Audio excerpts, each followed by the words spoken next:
The entire Resident Evil lore explained to fall asleep. The year is 1919. A mother named Miranda cradles her daughter's body in a village so remote that grief becomes its own religion. The Spanish flu has taken the child. Something ancient stirs in response to that anguish. Miranda finds a mold. She discovers it can transform flesh, resurrect memory, twist biology into shapes that shouldn't exist. She doesn't know it yet, but this moment of maternal desperation will echo through a century of horrors. Will birth corporations that treat human life as raw material. Will create monsters that walk on two legs and call it progress. This is where Resident Evil begins, not with zombies shambling through city streets or tyrants smashing through walls, but with a grieving mother who couldn't accept death, and the scientists who would later transform her grief into an industry built on weaponized biology. Over the next several hours, we're going to trace the complete story of Resident Evil, from Miranda's cave to Umbrella Corporation's rise and catastrophic fall, from the creation of the T-virus to bioterrorism becoming a global market, from a mansion in the Arklay Mountains to a village in Eastern Europe where the past finally catches up with the present.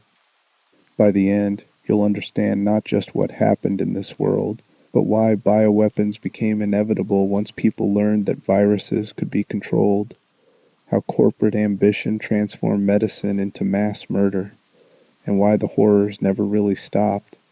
They just changed management and learned to hide better.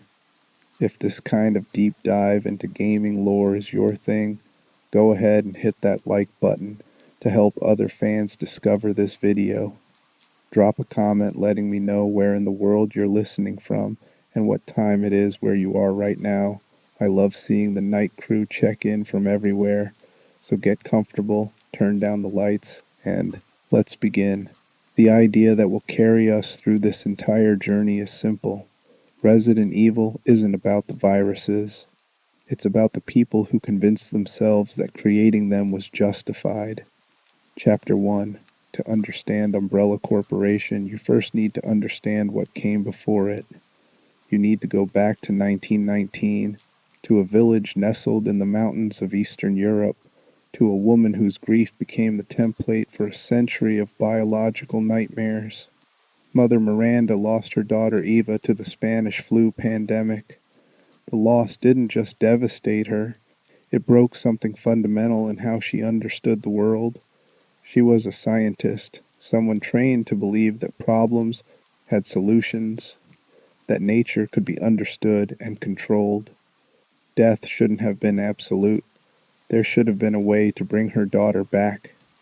In the cave system beneath her village, Miranda discovered something that seemed to offer exactly that possibility. A fungal organism, later designated the Megamycete, had been growing in those caves for centuries, possibly millennia. It wasn't like any biological organism science had cataloged.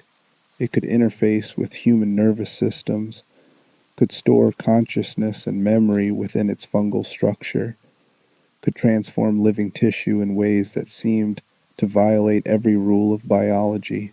Miranda began experimenting.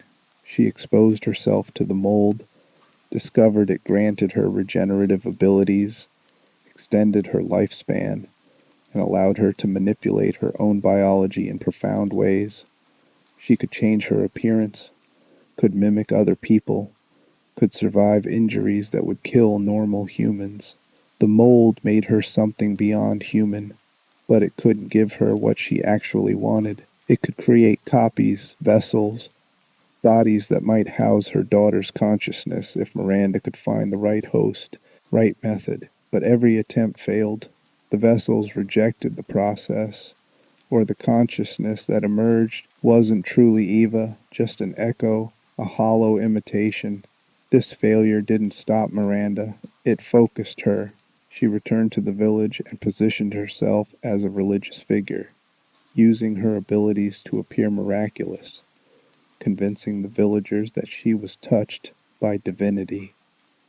She became Mother Miranda, the spiritual leader of a community that would serve as her laboratory for decades of human experimentation disguised as religious ritual. The Kadu parasite emerged from this research. Miranda developed it by cultivating and modifying the mold, creating an organism that could be implanted into human hosts to radically transform their biology. Most hosts died or mutated into creatures called lichens, mindless, aggressive, barely human things that retained just enough of their original form to be recognizable as what they'd once been. But occasionally, very rarely, a host would adapt successfully, gaining abilities while retaining intelligence and identity. These successful subjects became Miranda's four lords, powerful mutants who controlled different territories around the village and helped her maintain authority while she continued searching for the perfect vessel for Eva. What makes Miranda crucial to the Resident Evil timeline isn't just what she discovered, but who she taught. In the years before World War II, a young aristocrat named Oswell Spencer visited Miranda's village. He was a student of eugenics and viral research, someone fascinated by the idea that human biology could be perfected through scientific intervention. When he witnessed what Miranda had achieved with the mold, the transformations, the extended lifespan, the biological control, he saw potential far beyond resurrection of the dead. Spencer saw weapons. He saw power. He saw a future where those who controlled biological transformation would control the world itself. Miranda shared some of her research with Spencer, not the Kadu parasites themselves, but the underlying principles. The idea that organisms could be engineered to fundamentally alter human biology, that viruses and parasites could serve as delivery mechanisms for transformation. This knowledge became the seed from which everything else would grow. Spencer left Miranda's village with ideas that would consume the rest of his life. He became obsessed with finding his own progenitor organism, something that could rival or surpass Miranda's mold. He assembled a team, gathered funding, and began searching the world for undiscovered viruses with mutagenic properties. His goal wasn't resurrection or spiritual fulfillment. His goal was eugenics on a global scale, the creation of a new form of human being, superior to baseline humanity, with Spencer himself positioned as the architect and ruler of this new species. This obsession led Spencer and his colleagues to West Africa in 1966. In the region's remote territories, they discovered a flower called the Stairway of the Sun, and within that flower, they found what they'd been searching for, a virus unlike anything modern medicine had cataloged. It was mutagenic, capable of radically altering the biology of any organism it infected. But unlike most viruses, it didn't simply kill its host or replicate uncontrollably. It transformed them, rewrote their genetic code, created mutations that were stable and heritable. They called it the progenitor, and it became the foundation of everything that followed. Every bioweapon in the Resident Evil timeline traces its lineage back to this discovery. The T virus, the G virus, the various parasites, and engineered organisms, all of them are descendants or derivatives of what Spencer's team found in that African flower. But discovering the progenitor virus and weaponizing it were entirely different challenges. The virus in its natural form was too unstable, too unpredictable. It killed most hosts outright or mutated them in ways that made them useless as controlled weapons. Spencer needed research facilities, funding, and most importantly, a cover that would allow him to conduct experiments that no ethical oversight board would ever approve. He needed Umbrella Corporation. Spencer partnered with two other scientists from the African expedition, Edward Ashford and James Marcus, to found Umbrella in 1968. On the surface, it was a pharmaceutical company dedicated to improving human health, developing vaccines and treatments for diseases. The public face showed benevolent research, charitable donations, partnerships with governments and medical institutions worldwide. Umbrella's logo, the red and white umbrella icon, became synonymous with medical advancement and corporate responsibility. Beneath that facade, Umbrella was conducting research that would have been considered crimes against humanity if anyone outside the company's inner circle had known about it. The true purpose of Umbrella Corporation wasn't medicine, it was the development of biological weapons for military applications, using the progenitor virus as the foundation for creating controllable organisms that could serve as instruments of warfare.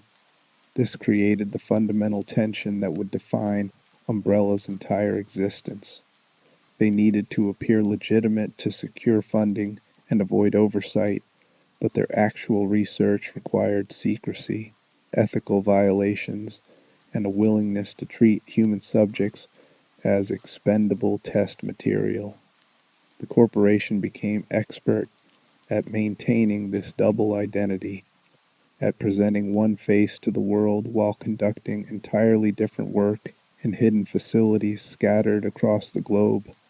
The three founders brought different skills and obsessions to the partnership. Spencer provided vision and funding, obsessed with his eugenic goals of creating superior human beings. Edward Ashford focused on pure research, fascinated by the scientific possibilities of viral transformation but dying relatively early in the company's history, leaving his son Alexander to continue his work. And James Marcus became Umbrella's most brilliant and most dangerous scientist, the man who would make the first real breakthrough in weaponizing the progenitor virus. Marcus was appointed director of the Umbrella Management Training Facility in the Arklay Mountains, a location chosen for its remoteness and the natural cover provided by dense forest. The facility was officially a training center for Umbrella executives, but its true purpose was bioweapons research, with Marcus given free rein to experiment with the progenitor virus using whatever methods he deemed necessary. His test subjects were leeches. Marcus bred them in massive quantities, infected them with variants of the progenitor virus, and studied how the creatures adapted. Most died, some mutated in useless ways. But in 1977, Marcus achieved a breakthrough that would change everything. He successfully combined the progenitor virus with leech DNA, creating a new viral strain that retained the mutagenic properties of the original, but with enhanced stability and infectiousness. The leeches exposed to this new strain didn't just mutate randomly, they transformed in consistent, predictable ways, became larger, more aggressive, and most importantly, responsive to Marcus's commands. He'd created the first controllable bioweapon. Marcus called his creation the tyrant virus, though it would become more commonly known by its abbreviated designation, the T-virus. This was the moment when Umbrella's bioweapons program transitioned from theoretical research to practical application. The T-virus worked. It could be produced in quantity, could be applied to various organisms, and could create mutations that served military purposes. Marcus had proven that Spencer's vision wasn't just possible, it was achievable. But Marcus made a critical error in judgment. He became possessive of his creation, refused to share his research freely with other Umbrella scientists, and developed an increasingly unstable personality as his work consumed him. He saw the T-virus as his legacy, his achievement, and resented anyone who tried to claim credit or access to it. This possessiveness made him a liability. Spencer and the other Umbrella executives couldn't allow one scientist, no matter how brilliant, to control access to their most valuable asset. In 1988, they arranged Marcus's assassination, sending operatives to kill him and seize his research. Marcus died in his own laboratory, betrayed by the corporation he'd served. His T-virus stolen by colleagues who would take credit for his work. But death wasn't quite the end for James Marcus. The leeches he'd created, infected with the T-virus and bonded to him through years of research, consumed his body after his murder. They absorbed his genetic material, his memories somehow retained an imprint of his consciousness. Over the following decade, those leeches would merge and evolve, eventually forming a creature that believed itself to be Marcus, that carried his memories and his rage, that would return to take revenge on Umbrella for his murder. That revenge would come in 1998 when the creature released T-virus throughout the Arklay Mountains, setting in motion the events that would eventually destroy Umbrella entirely. But we're getting ahead of ourselves. First, we need to understand what happened to the T-virus after Marcus's death, how it was refined and weaponized, and how Umbrella's bioweapons program expanded from a single facility in the mountains to a global network of laboratories conducting research that made Marcus's experiments look restrained by comparison. The scientist who inherited Marcus's work, who would take the T-virus and transform it from a promising prototype into a deployable weapon, was a young researcher named William Birkin, and his ambition would make Marcus's obsession look like modest curiosity. Chapter 2: The T-virus Perfected and the Birth of Bioweapons as Industry. William Birkin didn't invent the T-virus, but he perfected it. He arrived at Umbrella as a prodigy, someone whose intelligence was recognized, even in adolescence, recruited into the corporation's training program, alongside another young researcher named Albert Wesker. Both would become central to Umbrella's bioweapons development, and both would eventually betray the corporation, though in very different ways and for very different reasons.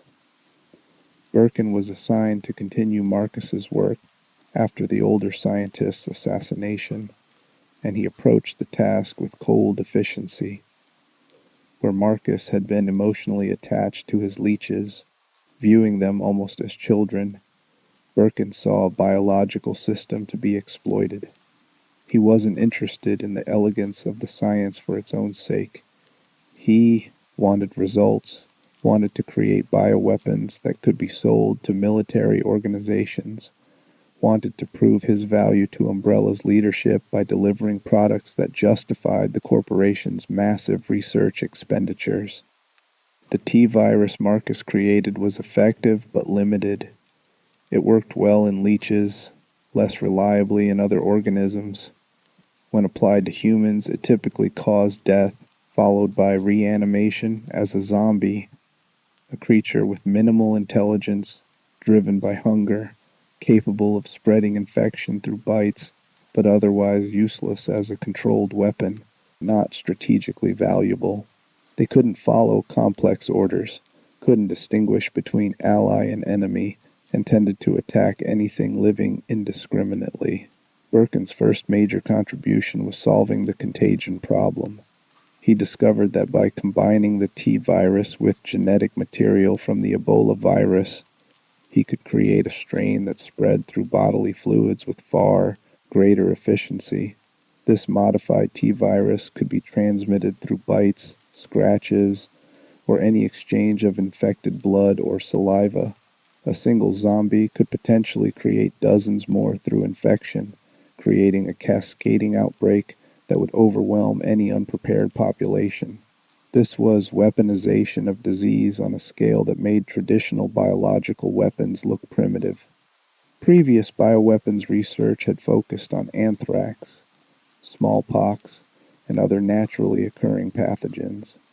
Umbrella was creating something entirely new, a self-replicating weapon that turned victims into vectors for further infection, that could theoretically devastate entire cities with minimal initial deployment.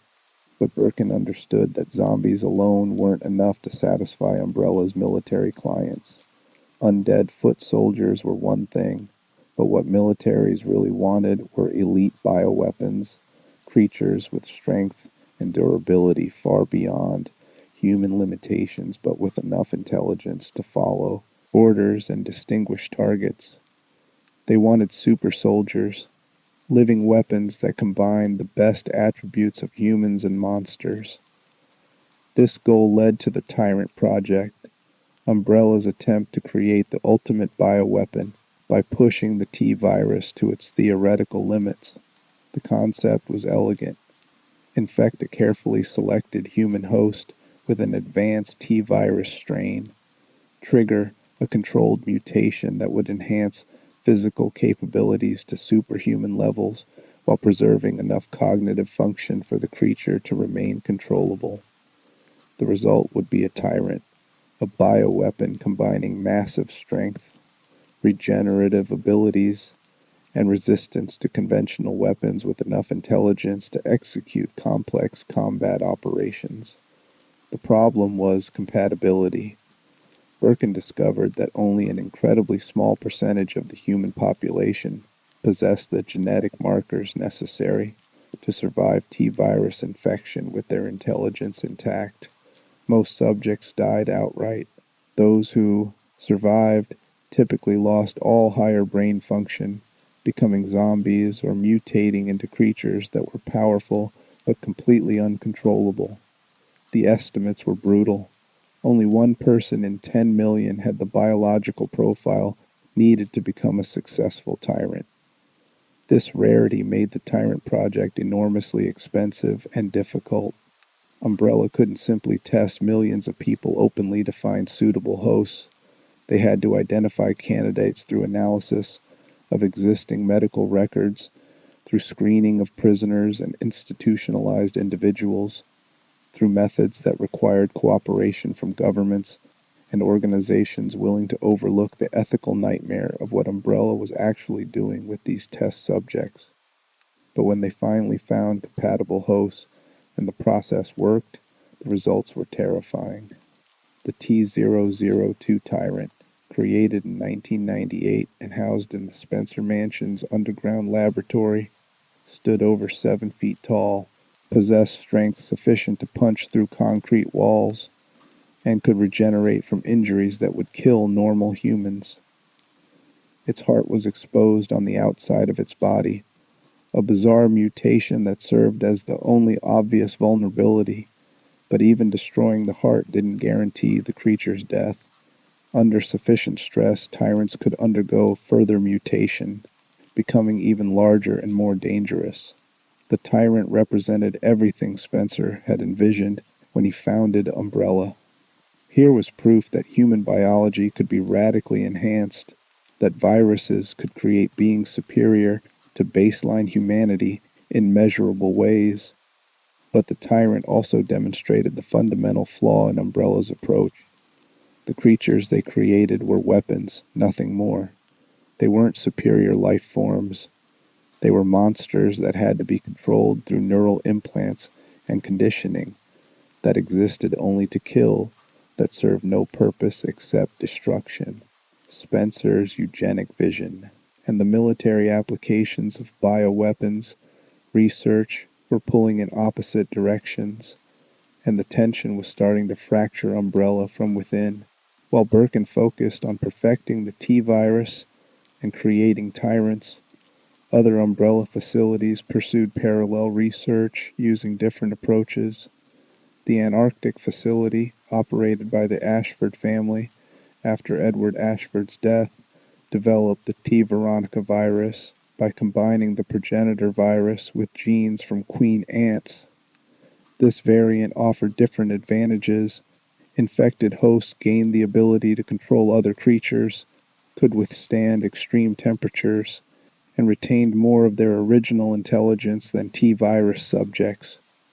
But T. veronica was even more difficult to control than the T-virus, tended to cause hosts to enter hibernation states for extended periods, and proved commercially less viable than Birkin's work. Another research direction involved parasites rather than viruses. Some umbrella scientists argued that parasites offered advantages over viral infection.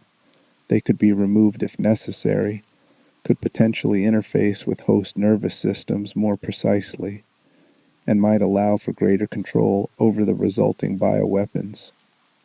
These early parasite experiments wouldn't bear fruit until much later, when a cult called Los Illuminados would refine the technique with their plagas parasites, but the groundwork was being laid in Umbrella's laboratories during the 1980s and 90s. The sheer scale of Umbrella's operations during this period is difficult to overstate. The corporation operated dozens of facilities across multiple continents, each focusing on different aspects of the bioweapons development. The Arklay laboratory continued T-virus research. The Antarctic facility pursued T. veronica development. An underwater facility called the Abyss Facility studied aquatic bioweapons. A massive underground complex beneath Raccoon City served as Umbrella's primary research and development center, housing thousands of test subjects and producing bioweapons in industrial quantities. This expansion required enormous funding, which Umbrella obtained through a combination of legitimate pharmaceutical sales and covert contracts with military organizations and governments. The corporation sold bioweapons to anyone willing to pay, no questions asked about intended use or ethical implications.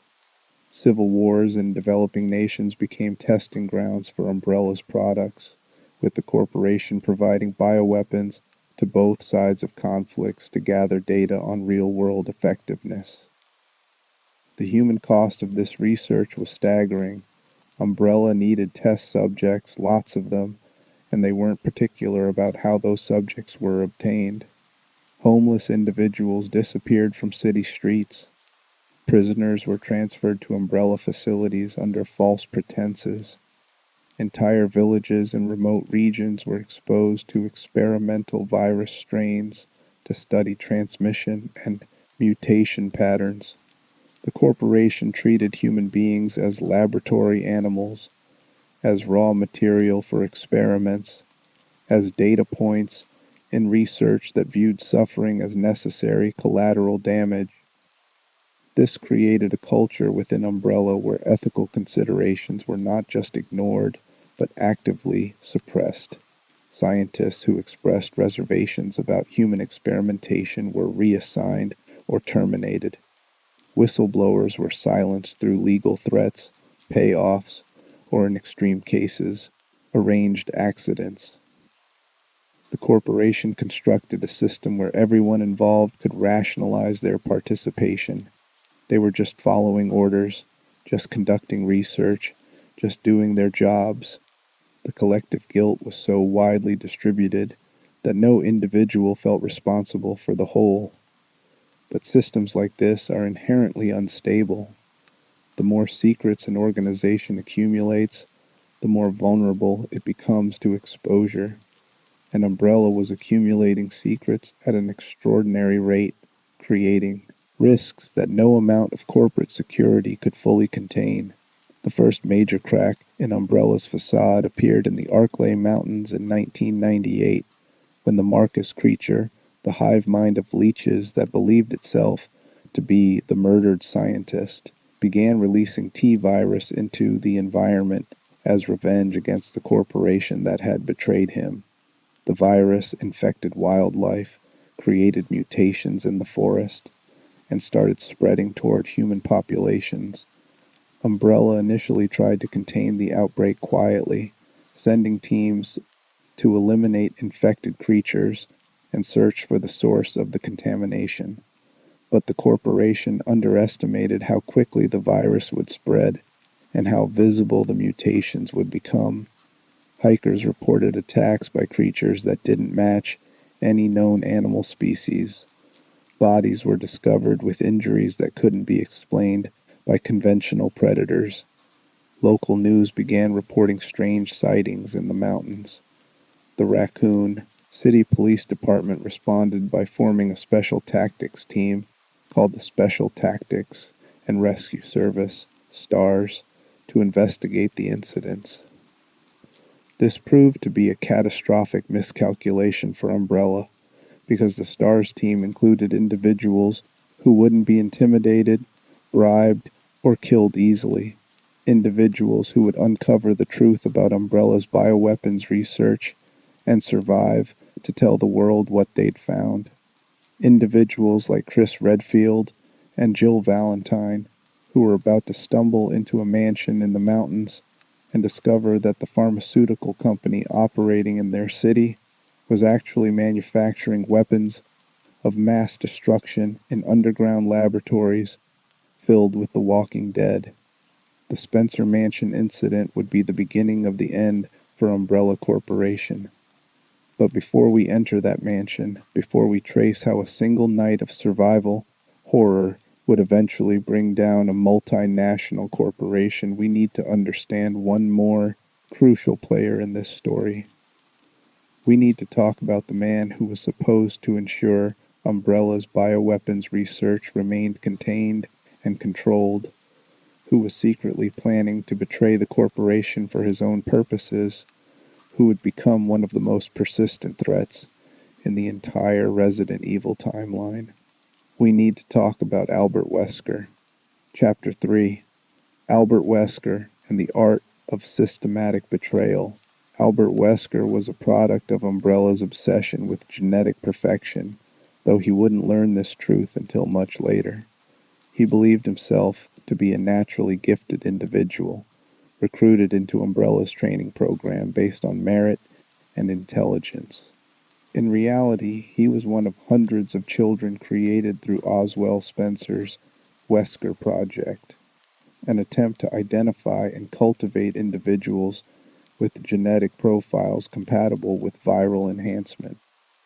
The Wesker Project children were raised in controlled environments, their development monitored, their capabilities assessed, all to determine which of them might be suitable for Spencer's ultimate goal, creating a new breed of human beings superior to baseline humanity. Most of the Wesker children died during the project's final phase, when they were infected with an experimental virus designed to enhance their abilities. Only Albert and one other, Alex Wesker, survived the process and demonstrated the capabilities Spencer sought. But this wasn't revealed during the 1980s and early 90s, when Albert Wesker was rising through Umbrella's ranks. During that period, he was simply another brilliant researcher and skilled operative, someone who demonstrated loyalty to the corporation while simultaneously positioning himself for advancement. Umbrella promoted him rapidly, impressed by his intelligence and ruthless efficiency. In 1996, Wesker was appointed captain of the STARS team, Umbrella's way of placing an operative inside Raccoon City's police department, where he could monitor any investigations that might threaten the corporation's interests. Wesker's job was to ensure that if anyone got close to discovering Umbrella's true operations, he would learn about it immediately and take appropriate action to redirect or eliminate the threat. What Umbrella's leadership didn't know was that Wesker had already decided they were short-sighted, that Spencer's vision was outdated, that the bioweapons being developed could be put to better use than simply selling them to the highest bidder. Wesker had been contacted by a rival organization, likely one of Umbrella's competitors in the bioweapons market, and he'd agreed to become a double agent, stealing Umbrella's research data in exchange for funding to pursue his own ambitions. This betrayal was carefully planned over years. Wesker identified weaknesses in Umbrella's security protocols, established covert communication channels with his new employers, and positioned himself to access the research data that would be most valuable to competitors. He was methodical, patient, and utterly without loyalty to the organization that had created him. The Spencer Mansion incident gave Wesker the perfect opportunity to complete his betrayal, while eliminating any evidence of his treachery. When the T-virus outbreak in the Arklay Mountains became impossible to conceal, and STARS was dispatched to investigate, Wesker saw a way to accomplish multiple objectives simultaneously. He would lead his team to the Spencer Mansion, knowing it housed an Umbrella laboratory. He would allow the mansion's bioweapons to kill most of the STARS team members, testing the creature's combat effectiveness while eliminating witnesses. He would steal research data from the mansion's laboratory, and he would fake his own death, allowing Umbrella to believe he'd died in the incident while he escaped with the stolen data to start a new life working for their competitors. The plan relied on Wesker's intimate knowledge of Umbrella's operations and his willingness to sacrifice people who trusted him. The STARS team members were colleagues, some were friends, but Wesker viewed them as acceptable casualties. Their deaths would serve his purposes, would provide combat data on Umbrella's bioweapons, would cover his disappearance. He arranged events to maximize their danger, separated the team to prevent them from supporting each other, and actively worked to ensure the tyrant contained in the mansion's laboratory would be released when survivors were present. What Wesker didn't anticipate was that some members of the STARS team were far more capable than he'd calculated. Chris Redfield and Jill Valentine, in particular, demonstrated resourcefulness and combat ability that exceeded his expectations. They survived encounters that should have killed them, navigated the mansion's traps and bioweapons, and uncovered the full extent of Umbrella's research when Wesker finally revealed his betrayal and released the tyrant T-002, intending to kill the remaining STARS members and complete his plan. The tyrant turned on him instead. The creature impaled Wesker, apparently killing him, before the STARS members destroyed it and escaped the mansion. Umbrella activated the facility's self-destruct system to eliminate evidence, and the Spencer Mansion exploded, burning throughout the night until nothing remained but ruins. From the outside, it appeared that Umbrella had successfully contained the incident. Some STARS members died in the field, others perished in the mansion, and if anyone suspected the pharmaceutical company's involvement, well, there was no longer any evidence to support such accusations. But Wesker wasn't dead. Just before the tyrant attacked him, he'd infected himself with a virus designed specifically for his genetic profile, a variant that would grant him enhanced physical abilities. If he survived the initial infection, the tyrant's attack triggered the virus's activation, and Wesker's body underwent a transformation during the hours he lay, apparently dead, in the mansion. He woke shortly before the facility's destruction, his injuries healed, his physical capabilities enhanced far beyond human norms. He'd gained superhuman strength, speed, and regeneration. His eyes had changed, requiring sunglasses to filter normal light. He'd become exactly what Spencer had envisioned, a human being enhanced through viral infection into something superior. Wesker escaped the mansion's destruction and disappeared, presumed dead by both Umbrella and the STAR survivors. This suited his purposes perfectly. Dead men don't have obligations or enemies actively hunting them. He could work in shadow, could pursue his own agenda without interference, could begin building power independent of any existing organization. But the Spencer Mansion incident had consequences Wesker couldn't control, because the STARS members who survived knew what they'd seen. They knew Umbrella Corporation was creating bioweapons. They knew those weapons were being tested on human subjects. They knew a massive corporation with government connections was conducting research that constituted crimes against humanity. Chris Redfield and Jill Valentine tried to expose Umbrella through official channels, filed reports with the Raccoon City Police Department, attempted to warn authorities about the danger. They were dismissed, their reports buried, their credibility questioned. Umbrella had too much influence, too many connections, too much money invested in maintaining their legitimate facade. A few police officers making wild accusations about underground laboratories and biological weapons weren't going to threaten that carefully constructed image. So the Star survivors tried a different approach. They began gathering evidence independently, preparing to expose Umbrella publicly in ways the corporation couldn't suppress or discredit. They reached out to journalists, activists, anyone who might help amplify their testimony. They became threats that Umbrella couldn't ignore. The corporation responded by escalating their efforts to silence the survivors, but this decision came too late, because while Umbrella was focused on the Star's problem, a much larger catastrophe was developing in Raccoon City itself, one that Umbrella couldn't contain with bribes or assassinations, one that would expose their bioweapons research to the entire world in the most devastating way possible.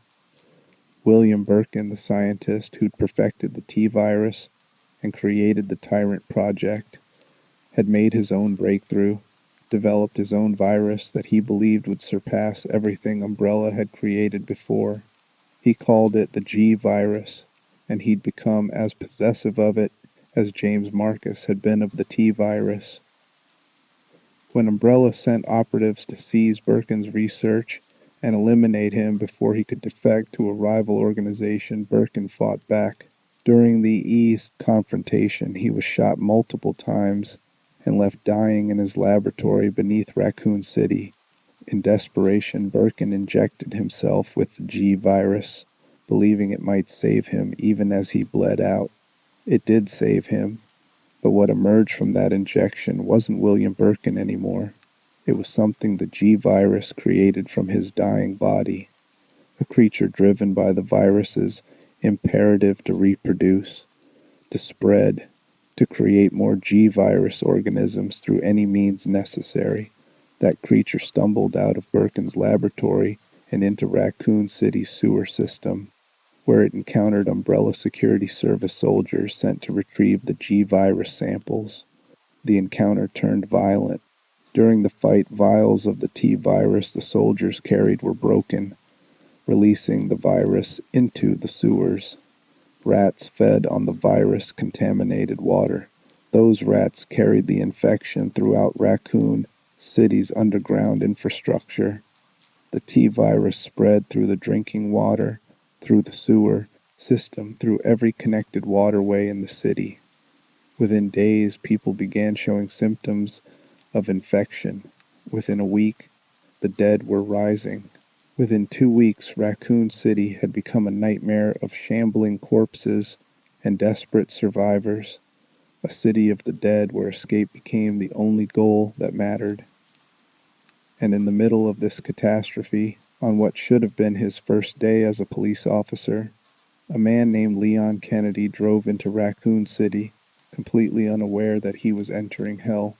If you're still here, the next section is where we enter Raccoon City during its final days, where we see how a T-virus outbreak transforms a modern American city into a graveyard, where we meet the survivors whose stories would define survival horror for an entire generation of players, and where Umbrella Corporation's carefully maintained secrecy finally collapses under the weight of an atrocity too massive to hide.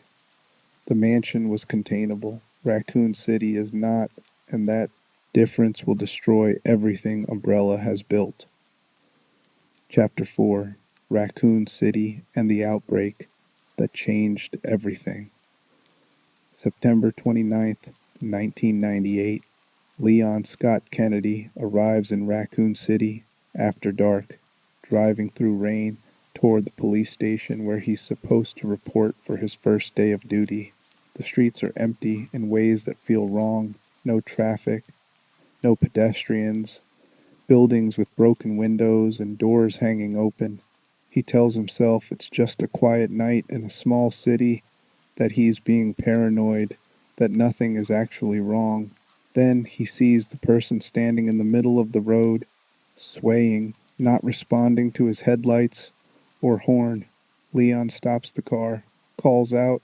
The figure turns, and Leon sees that its skin is gray, its eyes are clouded, its mouth is working soundlessly. The thing that used to be a person shambles toward the car, and Leon realizes with sick certainty that he's looking at a corpse that's still moving. This is how Leon Kennedy's career in law enforcement begins, not with traffic stops or paperwork, but with zombies in the streets and a city eating itself from the inside. Claire Redfield arrives in Raccoon City the same night, riding a motorcycle, searching for her brother Chris. She knows he's been investigating Umbrella Corporation, knows he's been trying to expose something dangerous. But Chris has stopped responding to her messages, and Claire is worried enough to come looking for him in person. She doesn't find her brother.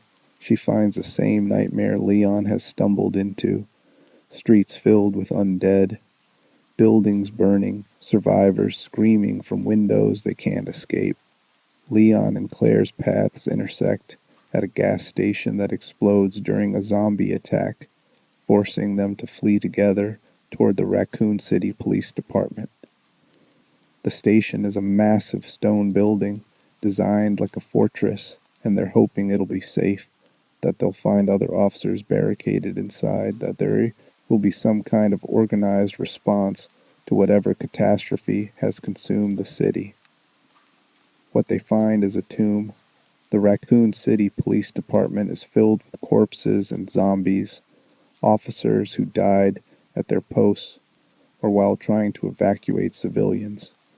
A handful of survivors have barricaded themselves in various rooms, but there's no organization, no plan, just desperate people trying to stay alive hour by hour. The station's architecture becomes a trap, locked doors that require obscure key items to open, puzzles built into the structure itself that slow escape, narrow corridors where zombies can corner victims. The police station wasn't always a police station. It was built as an art museum by Oswell Spencer himself in the 1930s, designed with the same aesthetic as the Spencer Mansion, elaborate decoration hiding secret passages, puzzle locks on important doors, architecture that prioritizes form over function. When the city converted it to a police station, they kept the basic structure, which means Leon and Claire are navigating a building that was never meant to facilitate quick evacuation or defensive positions. They're trapped in Spencer's idea of beauty, and it's killing them room by room. The station sits above something far worse, an umbrella research facility built into the sewers and tunnels beneath Raccoon City. This laboratory is where William Birkin conducted the research that created the G virus, where he worked for years transforming Umbrella's bioweapons research into something even more dangerous than the T virus. The facility is massive, containing research labs, testing chambers, manufacturing equipment, and holding cells for human test subjects. It's a factory for biological weapons operating directly beneath an American city, hidden so thoroughly that even most Umbrella employees don't know it exists. Birkin's G virus represents a different approach to bioweapons development than the T virus, where the T virus kills and reanimates, creating zombies with minimal intelligence. The G virus rewrites biology from the ground up. It transforms hosts into creatures capable of continuous mutation, adapting to damage by evolving new forms. A G virus creature can be shot, burned, or dismembered, and it will simply mutate around the damage, growing new appendages, developing new weapons, becoming more dangerous with each injury. But the G virus has a crucial limitation that makes it less useful as a deployable weapon. It can only spread through direct implantation of embryos created by a G virus creature. Unlike the T virus, which spreads through bites and fluid contact, The G virus requires the host creature to implant embryos into new hosts, and those embryos only mature successfully in hosts with compatible genetics, specifically blood relatives of the original infected individual. This makes the G virus powerful, but not contagious in ways that would allow it to create widespread outbreaks. William Birkin, infected with his own creation after being shot by Umbrella operatives, has become a G virus creature stalking through the sewers and underground laboratory. He's mutating continuously, each form larger and more monstrous than the last. His human consciousness is fragmenting, buried under the virus's reproductive imperative. He's searching for his daughter Sherry, driven by the G virus's need to implant embryos in genetically compatible hosts, not recognizing that he's hunting his own child to infect her with a parasite that will consume her from inside.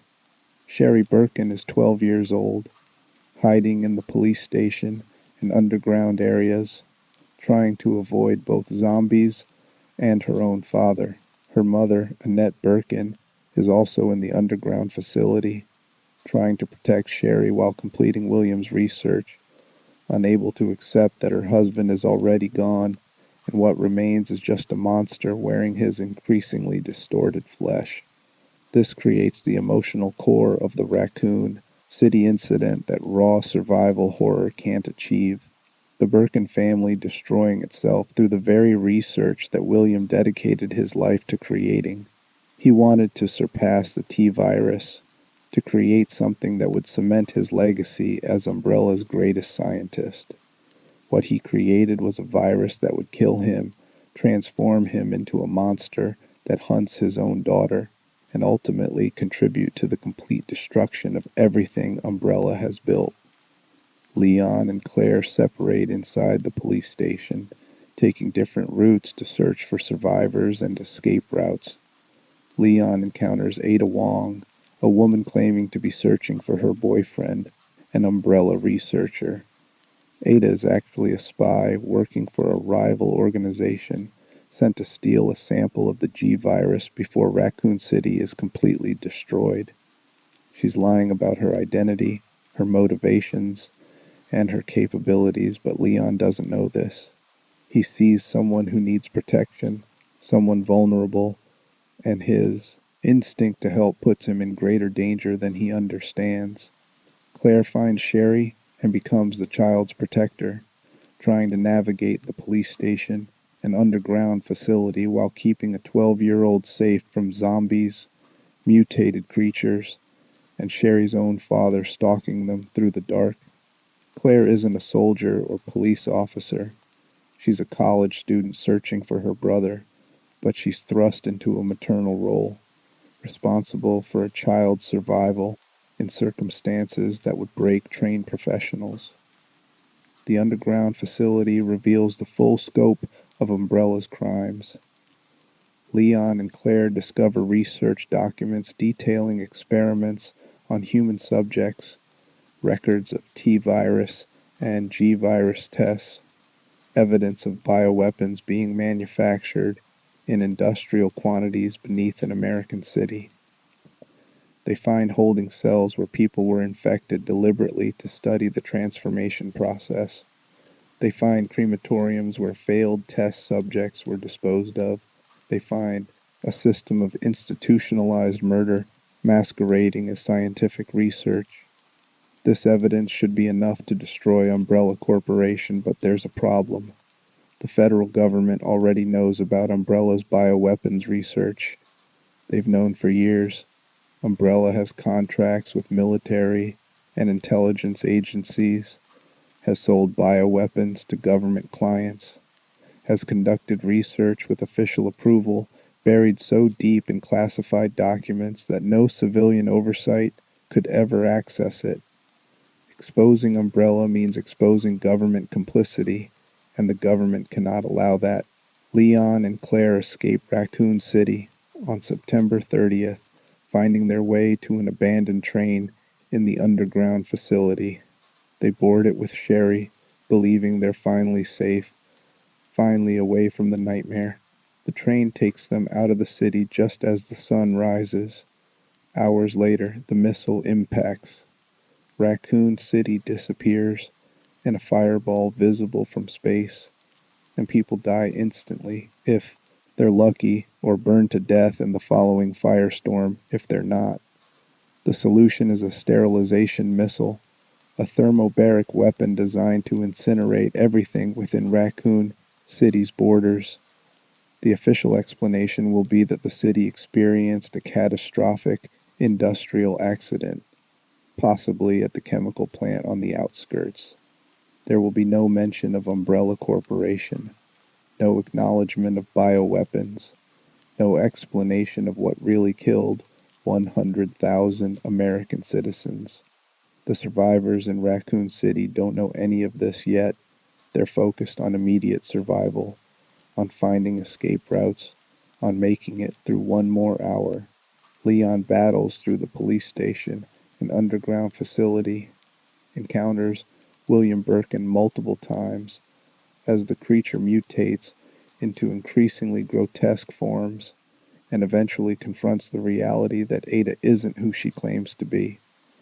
Ada reveals her true purpose, tries to steal a G-virus sample, and is apparently killed during a confrontation with the G creature, though Leon doesn't realize she's been modified with enhancements that let her survive what appears to be a fatal injury.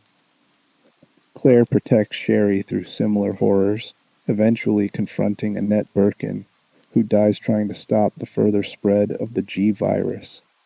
Sherry is infected when her mutated father implants a G virus embryo in her, but Claire manages to synthesize a vaccine using research from Annette's lab, saving the child before the infection fully takes hold. Both Leon and Claire separately encounter another survivor in the underground facility, a mysterious figure who seems to be observing events, who appears at crucial moments, who provides assistance that feels calculated rather than altruistic. This figure is never fully identified during the Raccoon City incident, but evidence suggests it might be Wesker's operatives gathering data, or possibly agents of the organization Ada works for, observing the outbreak to assess its potential for their own bioweapons development. Leon and Claire escape Raccoon City on September 30th, finding their way to an abandoned train in the underground facility. They board it with Sherry, believing they're finally safe, finally away from the nightmare. The train takes them out of the city just as the sun rises. Hours later, the missile impacts. Raccoon City disappears in a fireball visible from space, and 100,000 people die instantly if they're lucky, or burn to death in the following firestorm if they're not. The city is erased, scorched down to bedrock, and the government's official story blames a chemical plant explosion. The survivors who made it out carry evidence, carry testimony, carry physical proof of what Umbrella created. But that evidence becomes almost impossible to use, because admitting Umbrella's crimes means admitting the government knew and did nothing, means revealing that bioweapons research has been ongoing with official approval, means exposing conspiracies that reach the highest levels of military and intelligence organizations. Leon is recruited by a shadowy government agency that makes him an offer he can't refuse. Work for us, use your survival skills to handle bioterror incidents, and we'll protect Sherry Birkin and ensure she receives treatment for her G-virus exposure. Turn us down, and Sherry becomes a test subject, dissected to understand how she survived infection. Leon agrees. He becomes a government agent specializing in bioterror response. His first day as a cop in Raccoon City, transforming into a lifetime of fighting bioweapons. Claire continues searching for her brother Chris, eventually finding him and joining the organization he's helped establish, the Bioterrorism Security Assessment Alliance, or BSAA. a group dedicated to combating bioweapons terrorism globally. Sherry disappears into government custody, experimented on in more subtle ways than Umbrella would have used, but experimented on nonetheless. Her unique biology as someone who survived G virus infection, making her valuable to researchers who see her the same way Umbrella saw test subjects as data to be extracted. And Umbrella Corporation faces its first real crisis. The Raccoon City incident was too large to hide completely. Too many people died. Too many survivors escaped. Video footage of zombies in the streets circulated before the government could suppress it all. Umbrella's stock price collapses. Lawsuits are filed. Government investigations begin, though they're carefully directed to avoid revealing official complicity. But Umbrella is enormous, wealthy, and deeply connected. They survive the initial scandal. They lawyer up, pay settlements, close some facilities, and reorganize under new corporate structures. They claim Raccoon City was the result of sabotage, not corporate negligence. They present themselves as victims of bioterrorism rather than perpetrators, and they might have survived entirely if other incidents hadn't followed, if their bioweapons hadn't kept escaping containment, if the people they'd wronged hadn't dedicated their lives to destroying the corporation no matter what it cost them. Jill Valentine was in Raccoon City during the outbreak, separately from Leon and Claire. Her story involves a different set of horrors, a different path through the dying city, and a different enemy hunting her through the streets. Because Umbrella didn't just abandon Raccoon City when the outbreak began. They sent in something to hunt down and eliminate the star survivors who'd been trying to expose the corporation. They deployed a bioweapon that combined the T virus with a parasitic organism called the Nemesis Alpha, creating a creature with a single programmed objective: kill all STAR's members. That creature stalked Jill Valentine through Raccoon City's final days, and the encounter would define her understanding of exactly how ruthless Umbrella could be when threatened. Chapter 5: Nemesis and the Weaponization of Obsession. Jill Valentine woke up in her apartment on September the 28th, 1998, already packed, already planning to leave Raccoon City. She'd been suspended from STARS after the Spencer Mansion incident, her reports about Umbrella dismissed as trauma-induced hallucinations. She knew the corporation was hunting the survivors, knew staying in Raccoon City made her a target, knew she needed to disappear before Umbrella's reach found her. She didn't leave fast enough. The T-virus outbreak hit while she was still in the city, transforming the streets into a war zone faster than anyone could have predicted. Jill tried to reach the police station, tried to link up with other survivors, but the city was already lost. Zombies filled the streets in numbers that made navigation nearly impossible. Fires burned in buildings where panicked residents had tried to fight the infected with Molotov cocktails and flamethrowers, not understanding that the dead don't fear flames enough to stop. And then she heard it, the heavy footsteps behind her, too rhythmic to be a shambling zombie, too purposeful to be random. She turned and saw something that made the zombies look merciful by comparison. The Nemesis T-type stood over 7 feet tall, wrapped in a black coat that couldn't quite hide its grotesque proportions. Its face was a mass of exposed muscle tissue, teeth bared in a permanent grimace, one eye milky and dead, while the other tracked her with terrible intelligence. Tentacles writhed from underneath the coat, organic weapons that could extend to impale prey from a distance. It carried a rocket launcher with the casual ease of someone holding a pistol, and when it saw Jill, it spoke in a voice like tearing metal. Stars. The Nemesis was Umbrella's response to the Tyrant Project's limitations. Standard tyrants were powerful, but lacked intelligence and couldn't follow complex orders. They were blunt, instruments useful for area denial and brute force, but not for precision operations.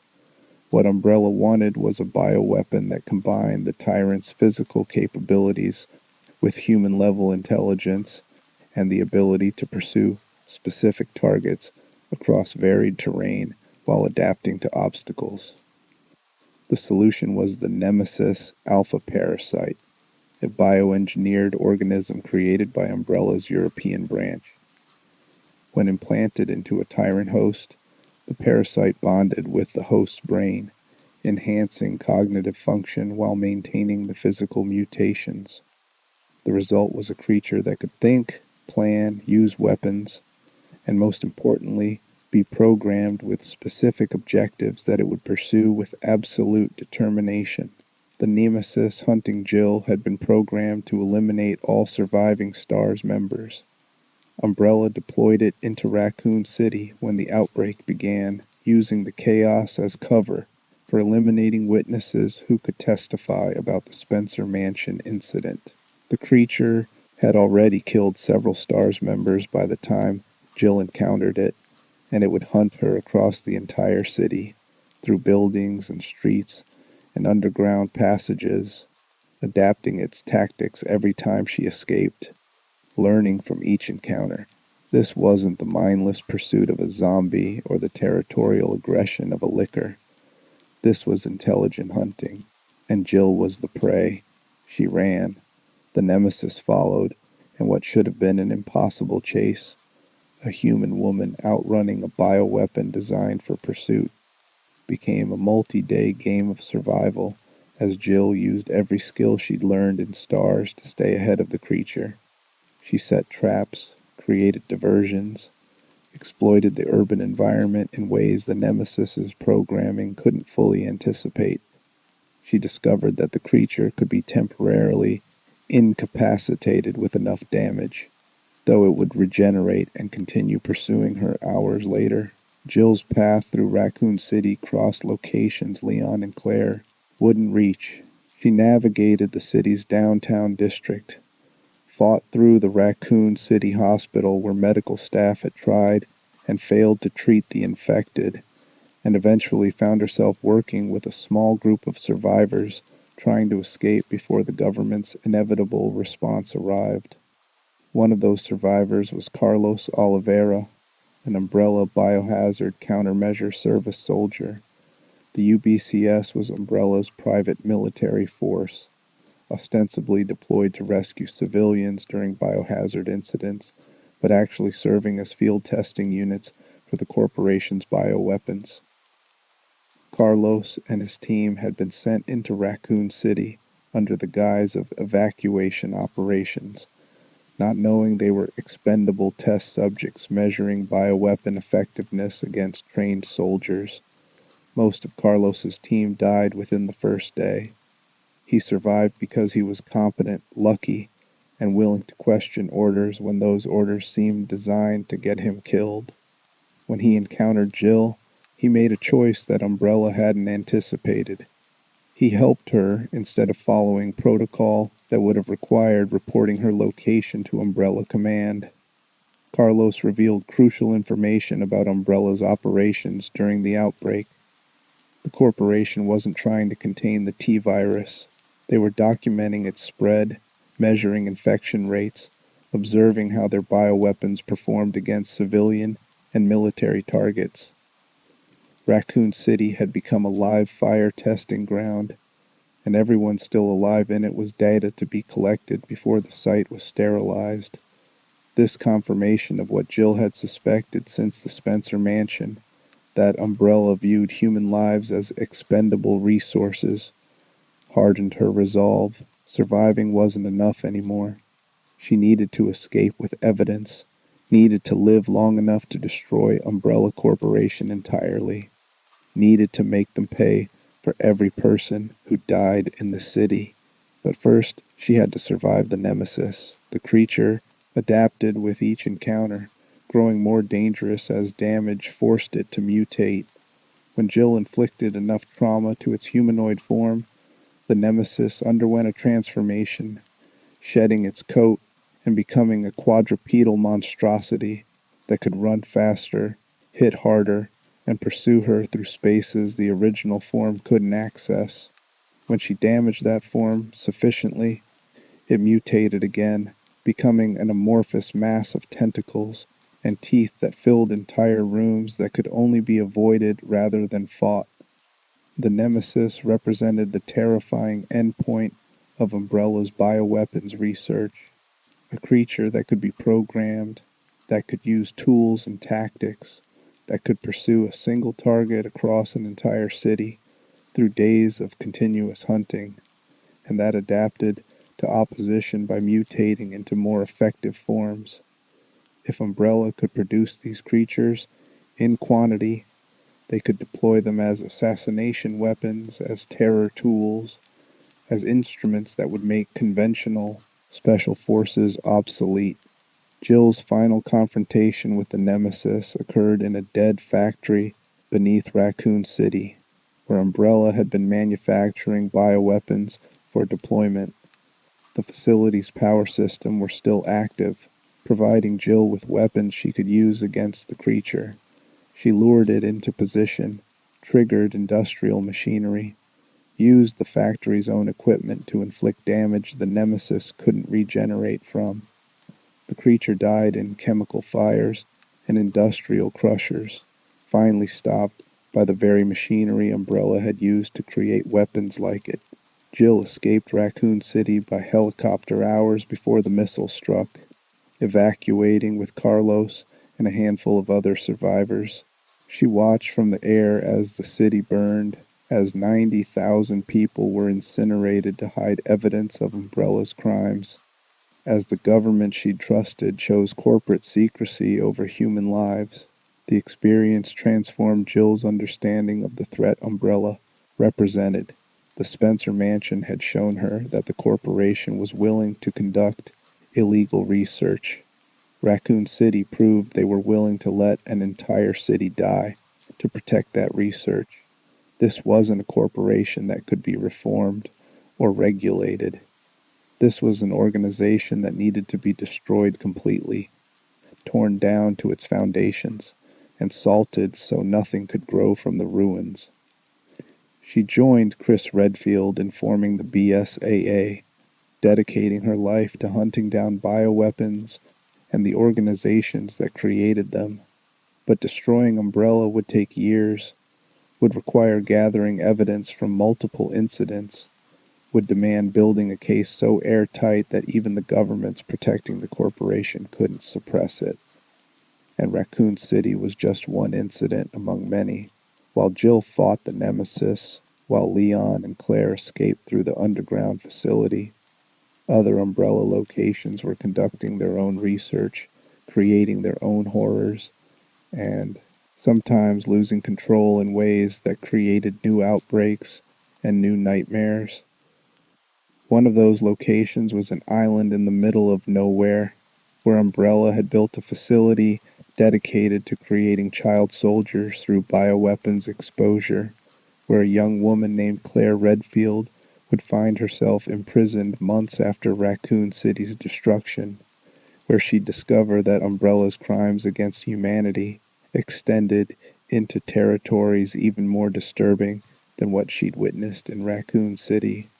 The island was called Rockfort, and what happened there would introduce a new player into the Resident Evil timeline, a member of the Ashford family whose obsession with his sister had combined with the T. Veronica virus to create something that blurred the line between victim and monster in ways that made simple categorization impossible.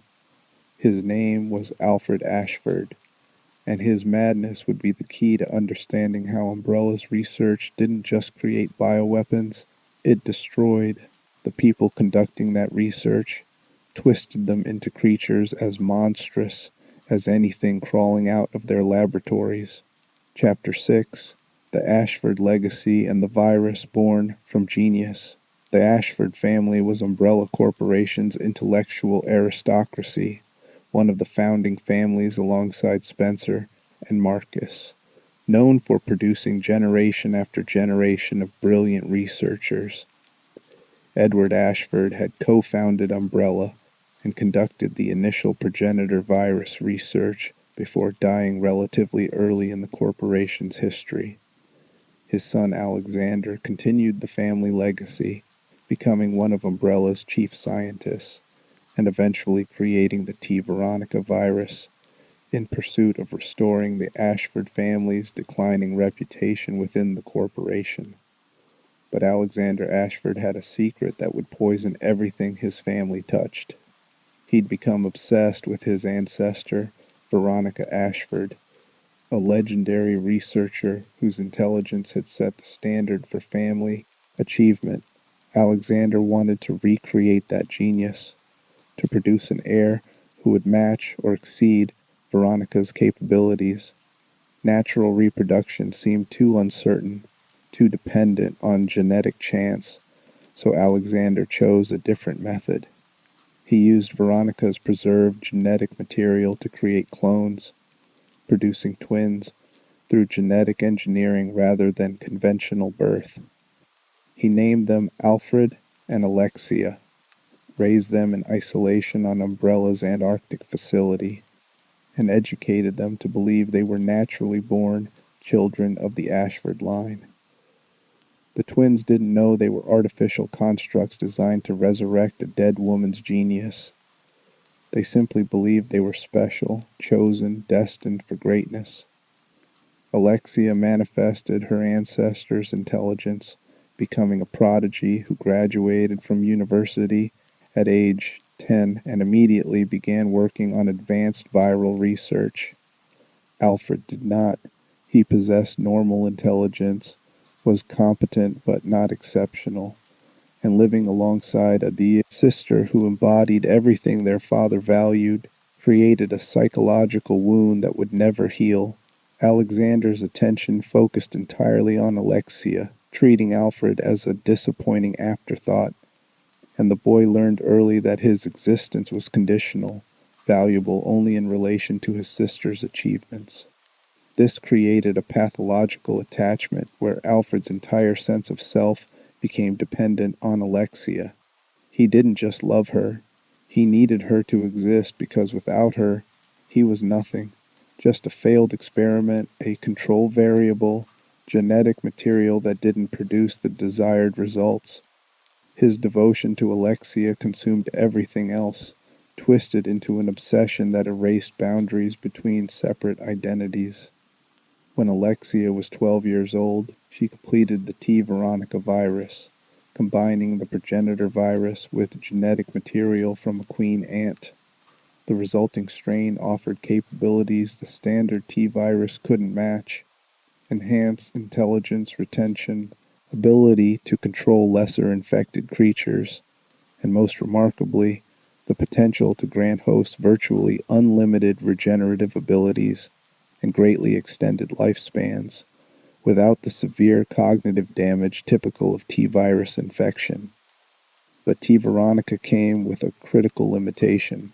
Infection caused an immediate, violent mutation that destroyed the host's mind unless the virus was given time to integrate with the host's biology slowly. Alexia theorized that if a host was placed in cryogenic suspension during the initial infection period, allowing the virus to adapt over years rather than hours, the integration might succeed without cognitive destruction. She tested this theory on her father, infecting Alexander with T. Veronica and watching as he mutated into a creature called Nosferatu, a grotesque monster she kept imprisoned beneath the Antarctic facility. The experiment proved her theory was partially correct. The virus could integrate over time, but her father had been infected without cryogenic suspension, so his mind was destroyed while his body became something that barely resembled human. Then Alexia did something that demonstrated either supreme confidence or complete disregard for her own life. She infected herself with T. Veronica and entered cryogenic suspension, intending to sleep for 15 years while the virus slowly integrated with her biology. She would emerge as the first truly successful T. Veronica subject, a being with enhanced abilities and retained intelligence, proof that her creation surpassed everything Umbrella had developed before. She didn't tell Alfred what she was doing. She simply disappeared into the cryogenic chamber, leaving her brother alone with no explanation. Alfred couldn't process this abandonment. His entire identity centered on Alexia, and her absence created a void he couldn't survive psychologically, so he didn't accept it. He developed a dissociative identity disorder where he became Alexia, adopting her mannerisms and voice, dressing in her clothes, creating an alternate personality that allowed him to believe his sister was still present. When he needed to be Alfred, he was Alfred. When he needed Alexia, he became her, talking to himself in her voice, operating as both siblings in a fractured psyche that couldn't acknowledge the truth. This delusion sustained him for 15 years while he waited for Alexia to wake from cryogenic suspension. He operated Umbrella's Rockfort Island facility, maintaining the family's position within the corporation, and nobody realized the administrator was suffering from severe dissociative disorder because Alfred had become skilled at presenting whichever personality the situation required. Rockfort Island itself was a nightmare disguised as a military training facility. Umbrella used it to raise and condition children who'd been orphaned or whose parents had sold them to the corporation, training them to become soldiers loyal only to Umbrella. The children were exposed to bioweapons as part of their training, conditioned to feel no fear or hesitation when facing infected creatures, and essentially groomed to become a private army that Umbrella could deploy for operations requiring complete loyalty and moral flexibility. This created a population of child soldiers on the island, teenagers who'd been psychologically conditioned to view bioweapons as normal and Umbrella as the only authority worth following. They were victims of systematic child abuse dressed up as elite military training, and Alfred Ashford was complicit in every aspect of their exploitation. On December 27th, 1998, 3 months after Raccoon City's destruction, the island came under attack. A mysterious military force raided Rockfort, destroyed the facility's bioweapon storage areas, and released T-virus infected creatures throughout the compound. The attack was later revealed to be orchestrated by Albert Wesker, who was hunting for samples of T. Veronica virus and saw the chaos as opportunity to steal Umbrella's research while the corporation was distracted. Claire Redfield was on the island during this attack, having been captured by Umbrella while investigating one of their facilities in Europe. She'd been imprisoned on Rockfort, and the attack became her opportunity to escape. Instead of finding freedom, she found herself trapped on an island overrun with zombies and bioweapons, desperately searching for a way off while trying to protect a young boy named Steve Burnside who'd also been imprisoned there. Steve was another victim of Umbrella's cruelty, the son of an Umbrella employee who tried to sell secrets to rival organizations. Umbrella's response was to execute Steve's mother and imprison both Steve and his father on Rockfort Island. Steve's father was then infected with T-virus as punishment, and Steve was forced to kill his own zombified father to survive. The trauma left Steve angry, desperate for revenge against Umbrella, and emotionally volatile in ways that made him dangerous to be around but also deeply sympathetic. Claire and Steve navigated Rockfort Island together, fighting through the bioweapon outbreak, while Alfred Ashford hunted them. Alfred had completely fractured under the stress of the attack, alternating between personalities with no awareness of the transitions, sometimes appearing as himself and sometimes as Alexia, each personality pursuing them for different reasons. His Alexia personality saw them as threats to her brother.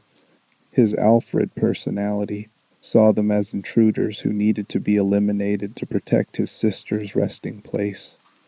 The island facility eventually became unsustainable, and Claire and Steve escaped to the Antarctic facility where Alexia slept in her cryogenic chamber.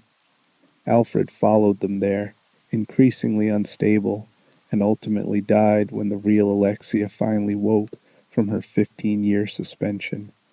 Alexia Ashford emerged from cryogenesis, transformed.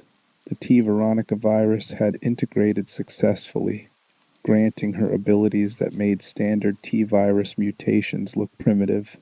She could control fire, manipulating ambient temperature and igniting the air itself. She could command any creature infected with T. Veronica, creating swarms of infected ants that obeyed her will. Her body could regenerate from injuries that would kill normal humans, and she retained complete human intelligence while possessing these capabilities. But the person who emerged wasn't quite the 12-year-old girl who'd entered the chamber. 15 years of viral integration had altered her psychology along with her biology. Alexia viewed herself as a superior life form, looked at normal humans with the same detachment a scientist might feel toward laboratory animals. Her emotional connection to Alfred had survived. She mourned his death, but her capacity for empathy toward anyone else had been eroded by the virus or by her own egotism developed during years of being treated as exceptional. Alexia represented the closest anyone in Resident Evil had come to Spencer's vision of viral enhanced human evolution. She was intelligent, powerful, and stable, everything a successful bioweapon host should be. But she was also a monster, willing to kill without hesitation, viewing other people as expendable, pursuing her own agenda without regard for human suffering. Her confrontation with Claire and Steve revealed another horrifying aspect of T. Veronica. The virus could be transmitted through direct injection of viral infected blood, and once transmitted, it would mutate the new host rapidly. Alexia infected Steve with her blood, watching as he transformed into a creature controlled by the virus's imperative. Steve retained enough of himself to resist the virus's control at the final moment, choosing to die rather than kill Claire, but his death demonstrated that even the most refined bioweapons still created tragedy. Chris Redfield arrived at the Antarctic facility separately, having been searching for Claire since learning she'd been captured. His confrontation with Alexia became a battle between human determination and viral enhancement, and Chris only survived because Alexia underestimated how dangerous a motivated human could be when equipped with experimental weapons designed to kill bioweapons. The Antarctic facility self-destructed, programmed to eliminate evidence if containment failed. Alexia died in the explosion, and the T. Veronica virus samples she'd created were destroyed or scattered. The Ashford family's legacy ended in fire and ice, another bloodline consumed by Umbrella's research.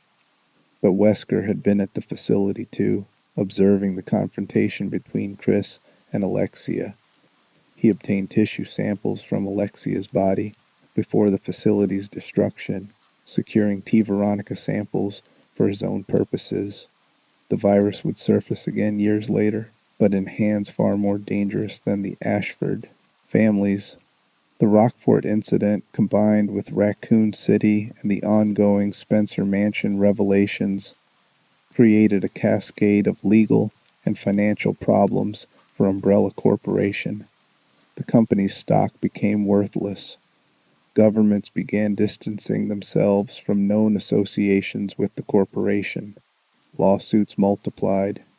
Internal fractures widened as different divisions tried to protect themselves by exposing other divisions' crimes. In 2003, Umbrella Corporation officially collapsed. The Russian government raided one of Umbrella's last operational facilities, seizing evidence of bioweapons research and human experimentation. That evidence, combined with testimony from survivors and documentation gathered by organizations like the BSAA, created a legal case that Umbrella couldn't suppress or escape. The corporation was dissolved, its assets seized, its executives arrested or forced into hiding. Oswell Spencer fled before authorities could locate him, disappearing into fortified compounds where he'd continue pursuing his eugenic obsession in isolation. William Birkin was dead, consumed by his own G-virus. James Marcus's reincarnation had been destroyed at the Spencer Mansion. The organization that had driven bioweapons development for 3 decades fell apart, and people who dedicated their lives to destroying Umbrella felt a moment of vindication. The nightmare was over. The corporation that created bioweapons terrorism was gone. Surely the threat would diminish now that Umbrella's research facilities were shut down and their scientists were scattered or imprisoned. This belief lasted approximately 4 years before reality demonstrated how naive it had been. Because Umbrella didn't invent bioterrorism, they industrialized it. And now that the industry existed, now that the knowledge was disseminated and the techniques were documented, shutting down one corporation just created a vacuum for others to fill. The bioweapons market had been established, and nature, human nature specifically, abhors a vacuum. Former Umbrella researchers sold their knowledge to the highest bidder. Rival corporations that had been developing their own bioweapons in Umbrella's shadow stepped into the light. Terrorist organizations discovered that viruses were cheaper than nuclear weapons and harder to trace. Nations pursuing plausible deniability found bioweapons attractive for proxy warfare. The world didn't get safer after Umbrella fell. It got more dangerous because now everyone knew bioweapons were possible and profitable. And in a remote village in Spain, an ancient cult called Los Illuminados had been conducting their own research into parasitic organisms for centuries, long before Umbrella was even conceived. When that cult's leader made contact with Wesker and began learning modern bioweapons techniques, the result would be a nightmare that made Raccoon City look like a contained incident. The next chapter of bioterror wouldn't involve viruses at all. It would involve parasites older than modern medicine, organisms that didn't kill their hosts but controlled them, that created armies of the living rather than the dead. And Leon Kennedy, the cop who stumbled into Raccoon City on his first day of work, would find himself in the middle of it all over again, this time trying to save the president's daughter from a cult that wanted to use her as a Trojan horse to infect the United States government itself. If you're still with me, this is where the Resident Evil timeline transforms from corporate bioweapons development into something darker and more personal. This is where we see what happens when the techniques Umbrella perfected escape their control entirely and spread to organizations with motivations beyond profit, organizations driven by religious zealotry, by revenge, by ideological conviction that makes Umbrella's corporate greed look almost rational by comparison. The era of bioweapons as business model is ending. The era of bioweapons as theology is just beginning. Chapter 7, Las Plagas and the Cult That Waited Centuries. The village didn't have a name on modern maps, just coordinates in rural Spain where settlements had existed since medieval times. The people there lived simply, farming and fishing, maintaining traditions that stretched back generations. To outside observers, it was a picturesque relic of old Europe, charming in its refusal to modernize. To anyone who looked closer, it was a prison, and the villagers were inmates who'd forgotten they were captive. Los Illuminados, the enlightened ones, had controlled this region for centuries, a cult built around worship of parasitic organisms discovered in the region's cave systems during the medieval period. The parasites, called Las Plagas, had been known to local populations since at least the 16th century, documented in writings that described how the organisms could be implanted into hosts to create unwavering obedience. The parasites work differently than viruses, where the T virus killed and reanimated, creating zombies with no higher brain function. Las Plagas bonded with the host's nervous system while keeping them alive. An infected host remained conscious, retained memories and skills, could speak and reason, but their will became subordinate to whoever controlled the parasites. They became puppets with all their original capabilities but none of their autonomy.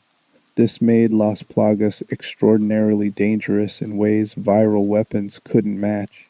A zombie was obviously a threat, clearly inhuman, easy to identify and eliminate.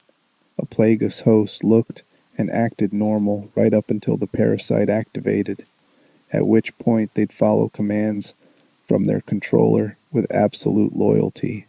You could create sleeper agents, infiltrate organizations, position hosts in positions of power, and activate them when strategically advantageous. The applications for espionage and assassination were limitless. The cult had used Las Plagas to control the local population for centuries, maintaining power through a combination of religious indoctrination and parasitic infection. Village children were implanted with dormant plagas during religious ceremonies, ensuring each generation would be loyal to the cult's leadership.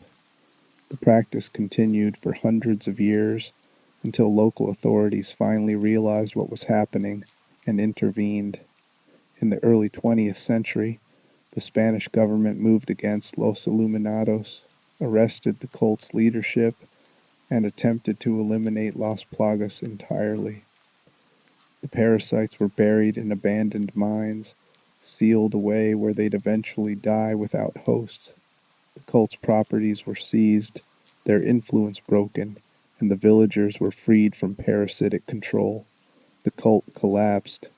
The region began modernizing. By the late 20th century, Los Illuminados existed only in historical records and local folklore, a cautionary tale about religious extremism. But cults, like parasites, are difficult to kill completely. A small number of Los Illuminados adherents survived the purge, preserving the cult's teachings and waiting for opportunity to restore their organization. That opportunity came in the form of a man named Osmond Sadler, a charismatic cult leader who revived Los Illuminados in the late 1990s and began working to reclaim the buried plagas. Sadler was intelligent, persuasive, and absolutely convinced that Las Plagas represented divine power that humanity was meant to embrace. He wasn't conducting research for profit like Umbrella. He was pursuing religious conviction, genuinely believing that spreading Las Plagas infection would create a better world where humanity was united under the cult's guidance. This made him more dangerous than corporate bioweapons developers because his motivation couldn't be appealed to through reason or economic pressure. He was operating on faith, and faith is immune to evidence. Sadler re-established the cult's presence in the Spanish village, using a combination of traditional religious authority and modern manipulation techniques to bring the local population under his control. He excavated the mines where Las Plagas had been buried, recovered viable parasite samples, and began a systematic infection campaign. Village by village, person by person, the region fell under Los Illuminados' control again. The modern Plagas samples Sadler recovered had evolved during their decades of burial, becoming more aggressive and more mutagenic than their historical counterparts. When implanted into hosts, they didn't just create obedience, they physically transformed hosts over time, causing mutations that enhance strength and durability, while making the hosts increasingly inhuman in appearance. Some hosts developed tentacles erupting from their bodies where the parasite had grown large enough to manifest physically. Others underwent complete transformations when the parasite was threatened, their heads splitting open to reveal the plaga's organism itself, a tentacled creature that would attack before retreating back into the host body. The mutations were controllable to an extent. Sadler could prevent or trigger transformations through chemical and environmental manipulation, but the basic instability remained. This created a new category of bioweapon threat: infected hosts who appeared human and could operate in society normally, but would transform into monsters when activated. The military and espionage applications were obvious, and Sadler understood that other organizations would pay enormous sums for access to Las Plagas samples and implantation techniques. This is where Albert Wesker re-enters the timeline. After Umbrella's collapse, Wesker had been working as a broker in the bioweapons market, selling stolen research to the highest bidder while pursuing his own agenda of viral enhancement and human evolution. He learned about Los Illuminados through intelligence networks, recognized the potential value of Las Plagas, and made contact with Sadler. The relationship was transactional rather than ideological. Sadler wanted funding and access to modern bioweapons research to enhance Las Plagas. Wesker wanted Plagas samples he could sell to rival organizations and possibly integrate with viral research. They made a deal. Wesker would provide resources and connections in exchange for Plagas samples once Sadler had demonstrated the parasite's effectiveness. To prove that effectiveness, Sadler needed a demonstration that would attract international attention. He needed to show that Los Illuminados could accomplish what no terrorist organization had managed before: successfully kidnap and control a high-value target from a major world power. In 2004, operatives working for Los Illuminados abducted Ashley Graham, daughter of the President of the United States, from her university campus. The kidnapping was surgical, professional, and seemingly impossible to trace. Ashley disappeared without witnesses, without ransom demands, without any of the typical patterns that would allow intelligence agencies to identify the responsible party. Los Illuminados brought Ashley to the Spanish village and implanted her with a Plagas parasite. The plan was elegant in its cruelty: allow the United States government to eventually locate and rescue Ashley, send her back to the White House where her father would welcome her home, and then activate the parasite once she was in proximity to the president. An infected Ashley could then implant her father with a Plagas specimen, and from there, the infection could spread through the highest levels of American government. The United States would be controlled by Los Illuminados without anyone realizing an invasion had occurred. The U.S. government did eventually trace Ashley's location to the Spanish village, and they dispatched their best agent to extract her, a specialist in bioterror response who'd proven himself during the Raccoon City incident. They sent Leon Scott Kennedy, and he walked into a nightmare that made zombies look straightforward by comparison.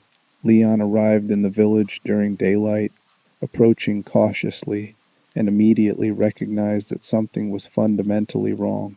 The villagers watched him with expressions that didn't quite match human affect. Their body language synchronized in ways that suggested hive behavior rather than individual thought. When he tried to communicate, they attacked with farming implements and improvised weapons, moving with coordinated purpose that normal angry villagers wouldn't demonstrate. He killed several before realizing they weren't zombies. They were alive, could strategize and use tools, were far more dangerous than undead enemies because they retained human intelligence while being completely subservient to Sadler's commands. Las Plagas infection had turned an entire village into an army of sleeper agents who activated the moment Leon was identified as a threat. The next several days became a running battle through the village and surrounding areas, as Leon searched for Ashley while being hunted by Plagas-infected villagers, cultists, and increasingly grotesque bioweapons created through advanced Plagas experimentation. He encountered people who'd been partially transformed into creatures called ganados, hosts who'd adapted to the parasites but lost their original identities in the process. He fought things that barely resembled humans anymore, creatures where the Plaga's organism had grown so large it dominated the host body. Leon found Ashley imprisoned in a church where the cult conducted their ceremonies.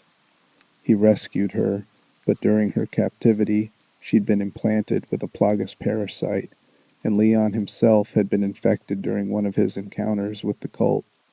Both of them were now on a countdown.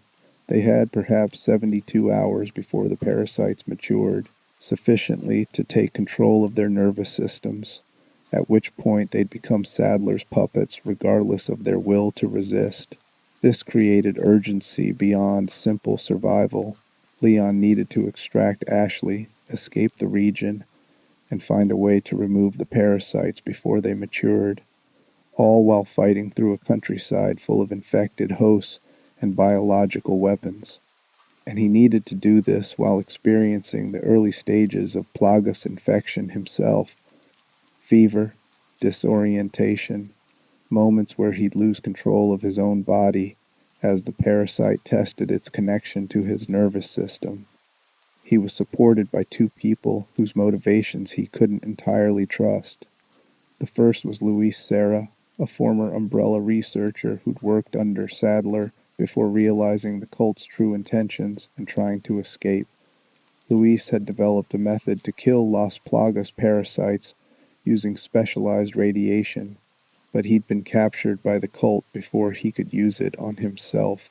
He helped Leon because his own survival depended on eliminating Sadler's operation, but his Umbrella background made him morally compromised in ways that complicated their cooperation. The second was Ada Wong, the spy who'd supposedly died in Raccoon City. Ada was alive, enhanced with abilities that let her survive injuries that would kill normal humans, and working for Wesker to steal Las Plagas samples. She appeared at key moments during Leon's mission, sometimes helping him, and sometimes pursuing her own objectives, creating a pattern where Leon could never quite determine if she was ally or enemy. Their relationship was complicated by romantic tension that had developed during the Raccoon City incident, and by professional reality that put them on opposite sides. Leon was trying to prevent bioweapons proliferation. Ada was facilitating it. They cared about each other enough that neither would directly kill the other, but not enough to change their fundamental allegiances. Leon fought his way through the village, through a castle where Los Illuminados had established their headquarters, and eventually into island facilities where Sadler conducted advanced Plagas research. He encountered increasingly powerful bioweapons along the way, creatures that demonstrated how thoroughly the cult had integrated modern bioweapons techniques with their parasitic organisms. Regenerators were human hosts whose Plagas infection had been pushed to extremes, creating creatures that could regrow destroyed tissue almost instantly. You could shoot them, burn them, dismember them, and they'd simply regenerate, requiring specific targeting of parasite sacs hidden within their bodies to kill them permanently. They represented the defensive endpoint of Plagas enhancement, hosts that were nearly indestructible as long as the parasites remained intact. Iron Maidens were weaponized versions of regenerators, covered in retractable spikes that would impale anything that got close. They combined the regenerators' healing capabilities with offensive capabilities that made close combat suicide. El Gigante was a massive bioweapon created by implanting Plagas parasites into hosts with gigantism, producing creatures over 20 feet tall with strength to match. They could uproot trees, throw boulders, and shrug off conventional weapons fire. Killing them required either destroying the visible parasite growing on their backs or inflicting so much damage that their regeneration couldn't keep pace. These weren't random mutations, they were designed bioweapons, creatures Sadler had created deliberately to demonstrate Las Plagas' potential to prospective buyers. The island facility was part research center and part showroom, with specimens maintained to prove what the parasites could achieve. Leon's confrontation with Sadler revealed the cult leader's true form. Sadler had implanted himself with a highly advanced Plagas variant, one that granted him abilities far beyond normal hosts. He could extend tentacles from his body to attack at range, could partially transform into a grotesque creature when threatened, and possessed regenerative abilities that made him incredibly difficult to kill. He'd become exactly what he preached, a human enhanced and controlled by parasitic organisms, though in his case the control flowed from his will into the parasites rather than the reverse. Luis Serra died during the mission, killed by Sadler before he could complete his parasite removal technology, but he'd provided Leon with the device specifications and enough information to activate the radiation equipment himself. After defeating Sadler, Leon used the island facility's experimental machinery to kill the Plagas parasites in both his and Ashley's bodies, eliminating the infection before it could mature to the control stage.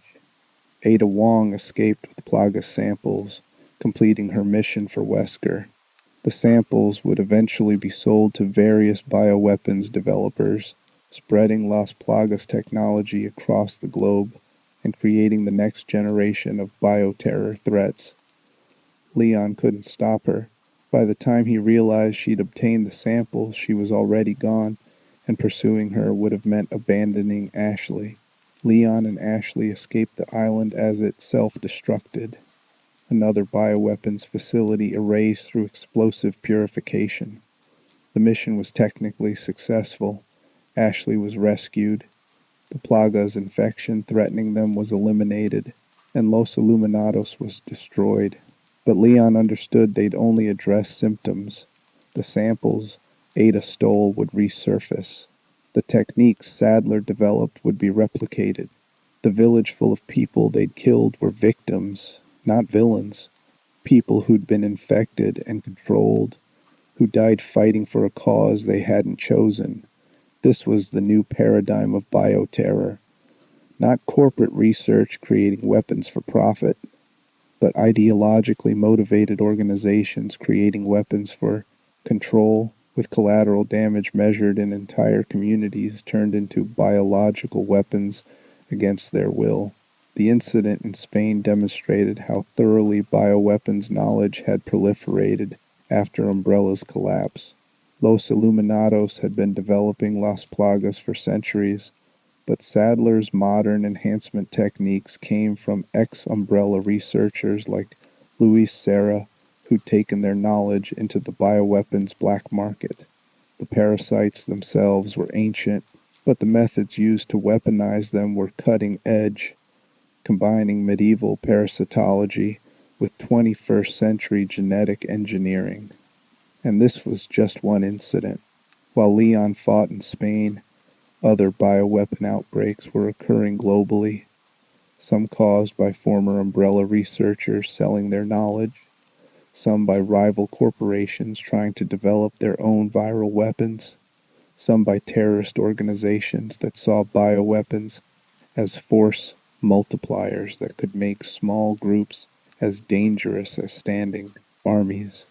The BSAA, the organization Chris Redfield and Jill Valentine had helped establish, was overwhelmed trying to respond to the escalating threats.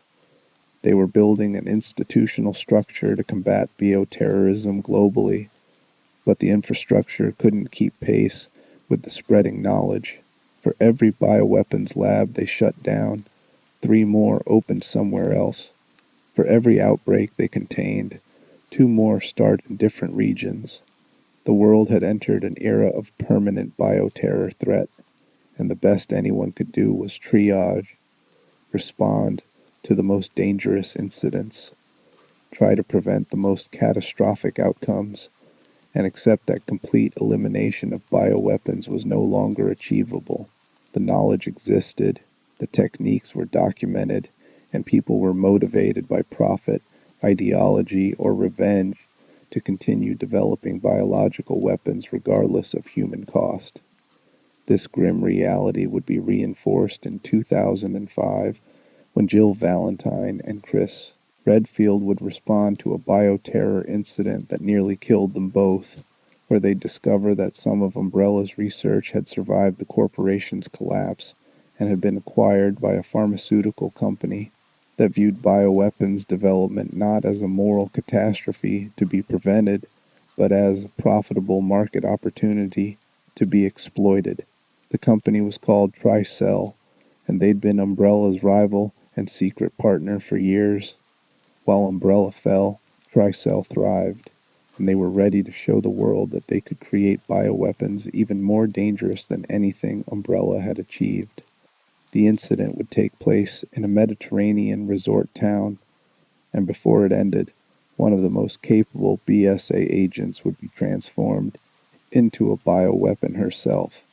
Not through accident, but through deliberate attack designed to eliminate her and test a new virus's capabilities simultaneously. Jill Valentine was about to disappear for 3 years, and when she resurfaced, she'd be wearing a device that turned her into a weapon, controlled by the one man who'd been orchestrating chaos since before Umbrella even fell. Albert Wesker was done working in shadows. He was ready to implement his vision of human evolution, and he didn't care how many people had to die for him to achieve it. Chapter 8: The Fall of the Stars and Wesker's Grand Design. The mansion sat on a cliff overlooking the Mediterranean Sea, isolated and elegant, the kind of property only extreme wealth could acquire. It belonged to Oswell Spencer, the man who'd founded Umbrella Corporation, who'd spent decades pursuing viral enhancement and eugenic perfection, who disappeared when Umbrella collapsed and had been hiding in heavily fortified compounds ever since. Finding Spencer had consumed years of investigation. Chris Redfield and Jill Valentine had been tracking him since Umbrella's dissolution, believing that capturing Spencer would provide closure, the architect of so much suffering. Finally held accountable, forced to testify about Umbrella's crimes, imprisoned for what he'd authorized. It seemed achievable. Spencer was old now, in his 90s, and even with whatever viral enhancements he might have used to extend his life, he was still human, still vulnerable. In 2006, the BSAA finally located Spencer's European estate. Chris and Jill approached with tactical support, prepared for heavy security and bioweapons defenses, expecting Spencer to resist capture with everything he'd accumulated over decades of paranoia. They infiltrated the mansion carefully, clearing rooms, searching for Spencer's location within the compound. They found him in his study, sitting in a chair, facing away from the door. Chris called out, identifying himself, demanding Spencer surrender. The old man didn't respond. Chris approached, reached for Spencer's shoulder, and realized the man was already dead. Not killed recently, but dead long enough that rigor mortis had set in hours ago. Someone else was already in the room. Albert Wesker stepped from the shadows, and the encounter Chris and Jill had been dreading since the Spencer Mansion incident finally occurred. Wesker had come to confront Spencer, to demand answers about his own creation. He learned about the Wesker project, discovered he was a genetically engineered experiment rather than a natural person, and tracked Spencer down to force the old man to explain why he'd been created, what purpose he was meant to serve. Wesker's identity had been built on believing himself exceptional through his own merits. Learning he was artificial, designed, created as part of a mass experiment where most subjects died, had shaken his understanding of himself. Spencer's answers, delivered in the minutes before Wesker killed him, revealed the full scope of the founder's megalomaniacal vision. Spencer had created the Wesker Project Children to identify individuals capable of surviving viral enhancement without losing their intelligence or identity. He'd infected them with experimental viruses, killed most of them, and considered the survivors, Albert and Alex, to be his greatest achievements, proof that directed human evolution was possible. But Spencer didn't intend for the survivors to serve him.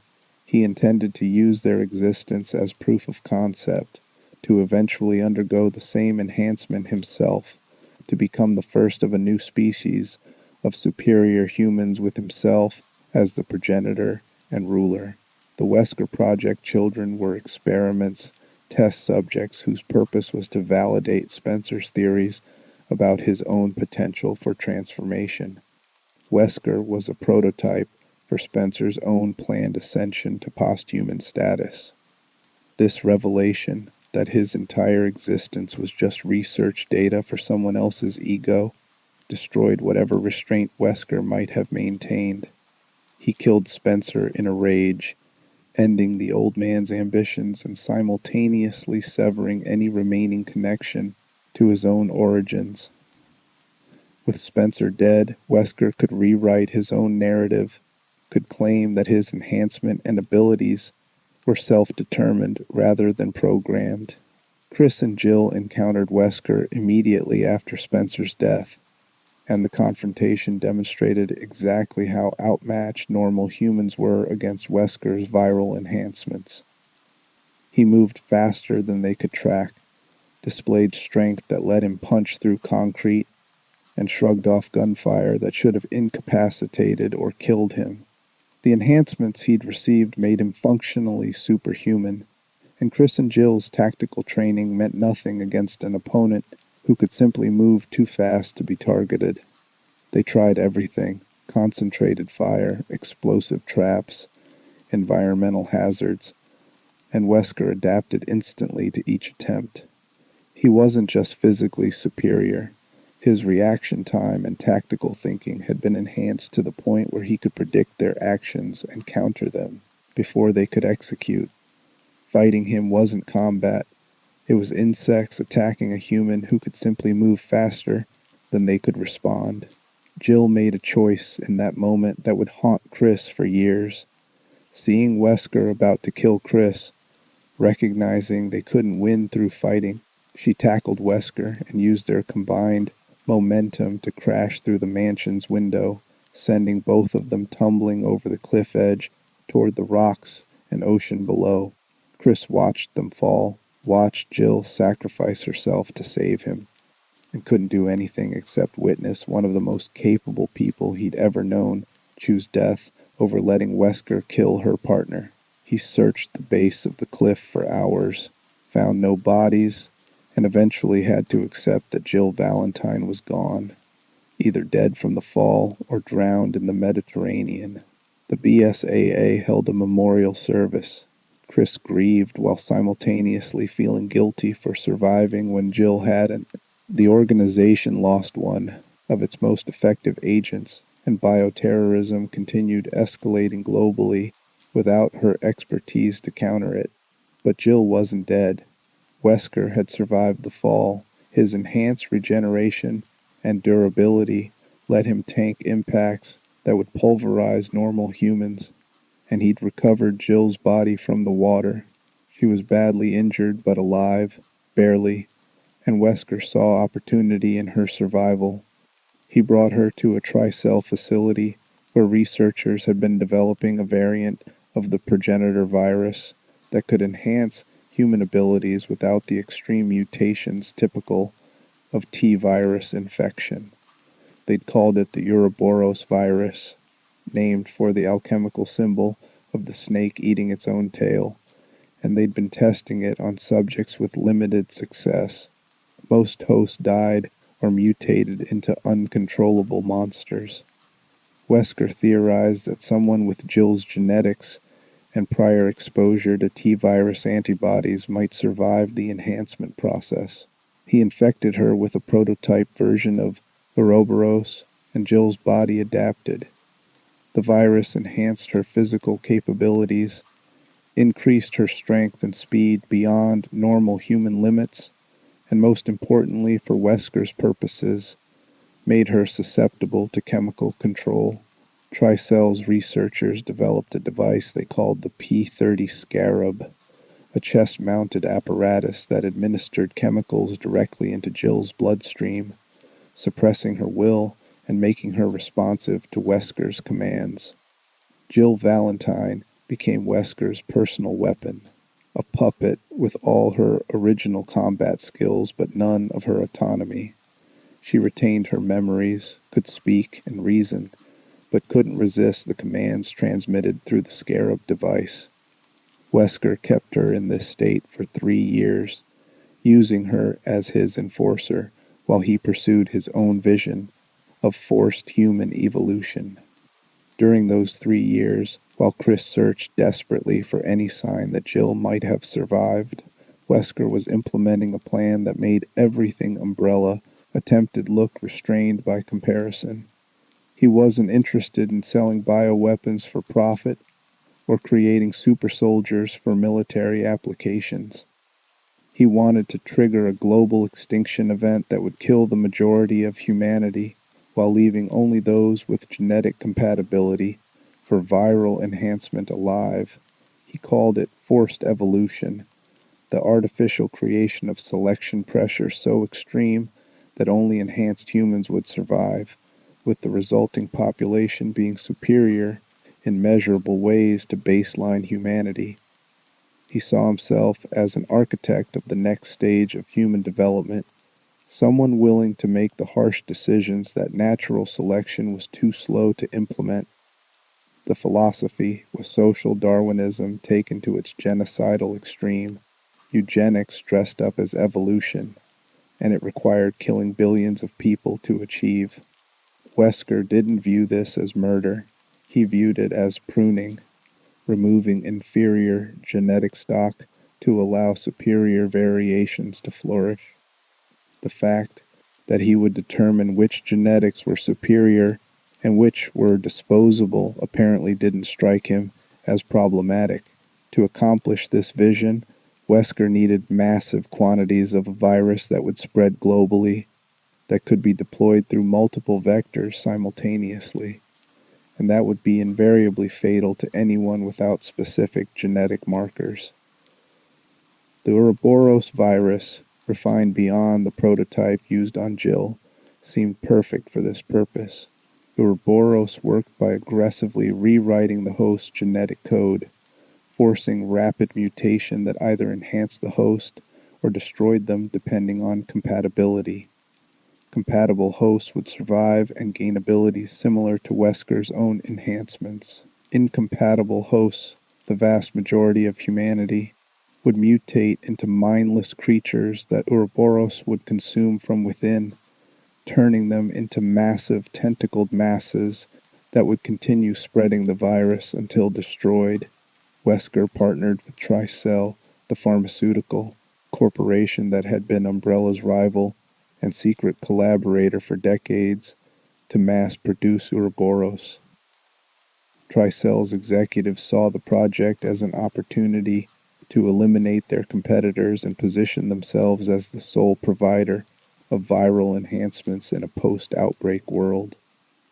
They funded research facilities, provided test subjects, and built the infrastructure needed to produce bioweapons in quantities that would make Umbrella's output look experimental. One of those facilities was located in the Kajuju region of West Africa, near where Spencer's team had originally discovered the progenitor virus in the 1960s. Tricell had essentially colonized the region, using local populations as test subjects for bioweapons research. while presenting their operations as humanitarian pharmaceutical development. The people living in the area around the facility were infected with experimental parasites derived from Las Plagas, creating a controlled population that Tricell could use as both test subjects and a defensive force against anyone investigating their operations. In 2009, the BSAA received intelligence about Tricell's activities in Kajuju and dispatched agents to investigate. Chris Redfield volunteered for the mission, hoping that investigating Tricell might provide information about what happened to Jill. He'd never fully accepted that she was dead, and Tricell's connection to bioweapons research made them a logical place to search for answers.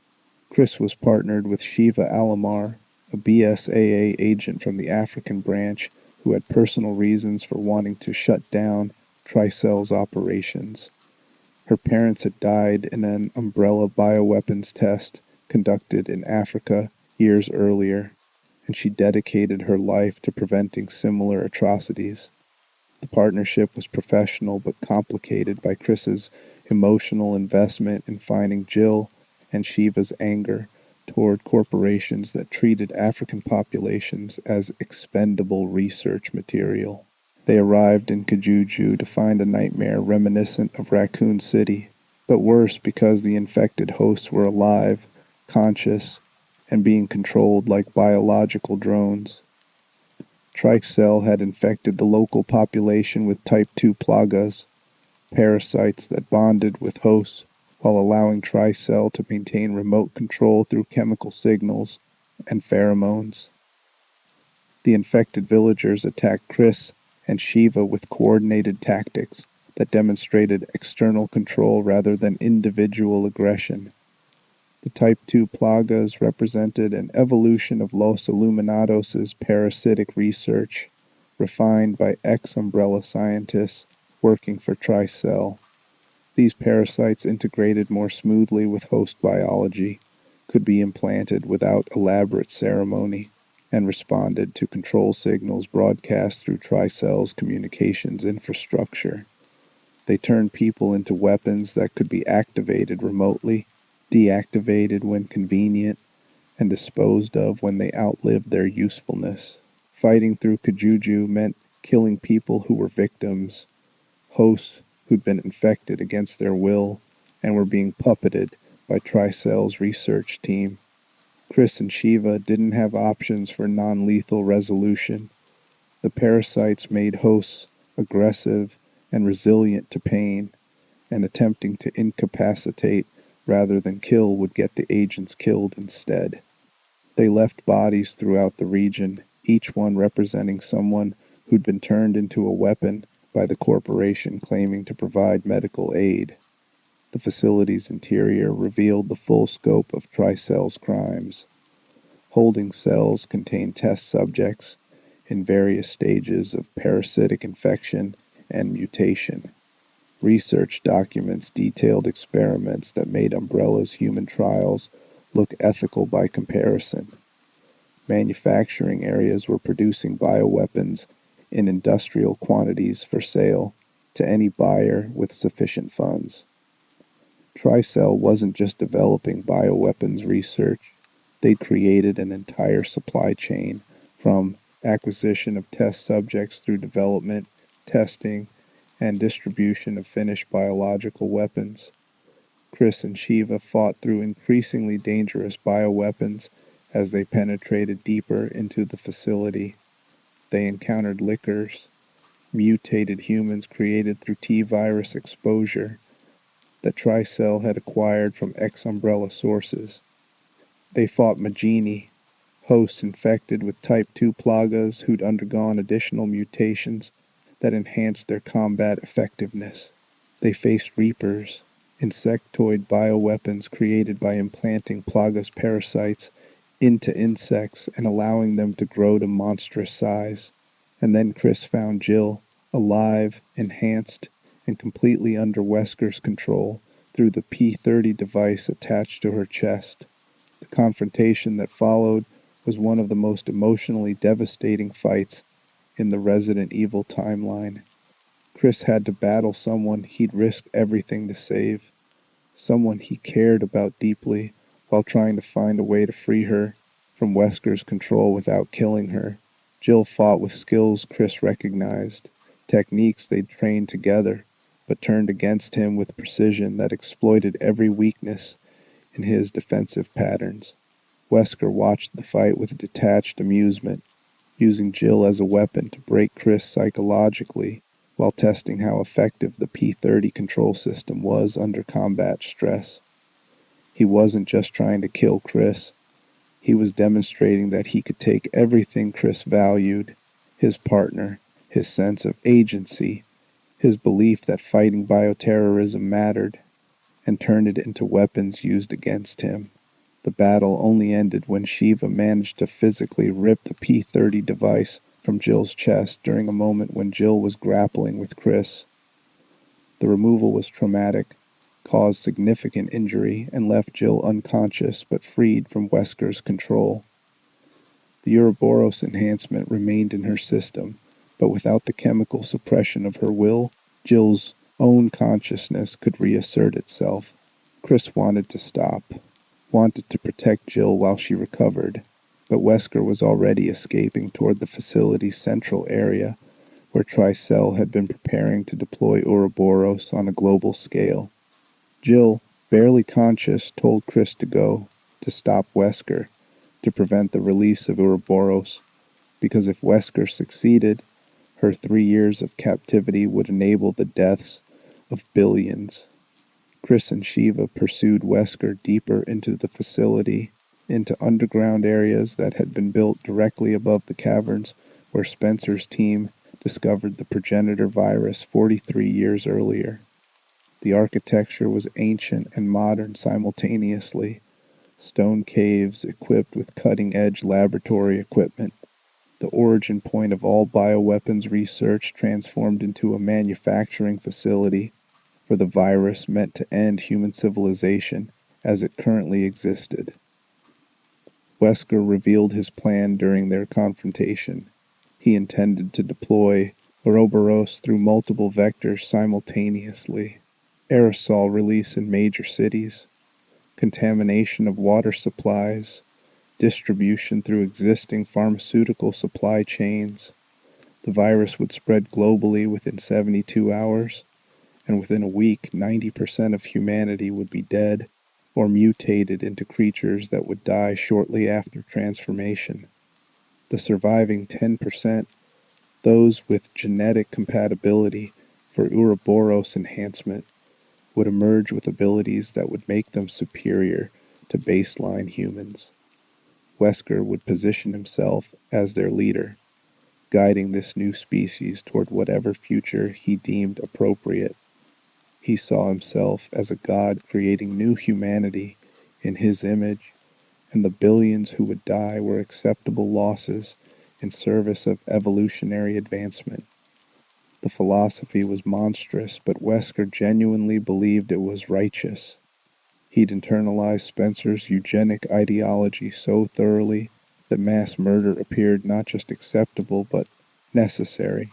He couldn't see that his plan wasn't evolution, it was genocide with a scientific justification, no different morally than any other ideology that sorted people into worthy and disposable categories. Chris and Shiva fought Wesker in an environment that should have favored him completely. He was faster, stronger, more durable, and capable of killing them effortlessly if he focused entirely on combat. But Wesker was arrogant, convinced of his superiority to the point of carelessness, and he underestimated how dangerous motivated humans could be when equipped with anti-bioweapon technology and willing to sacrifice everything to stop him.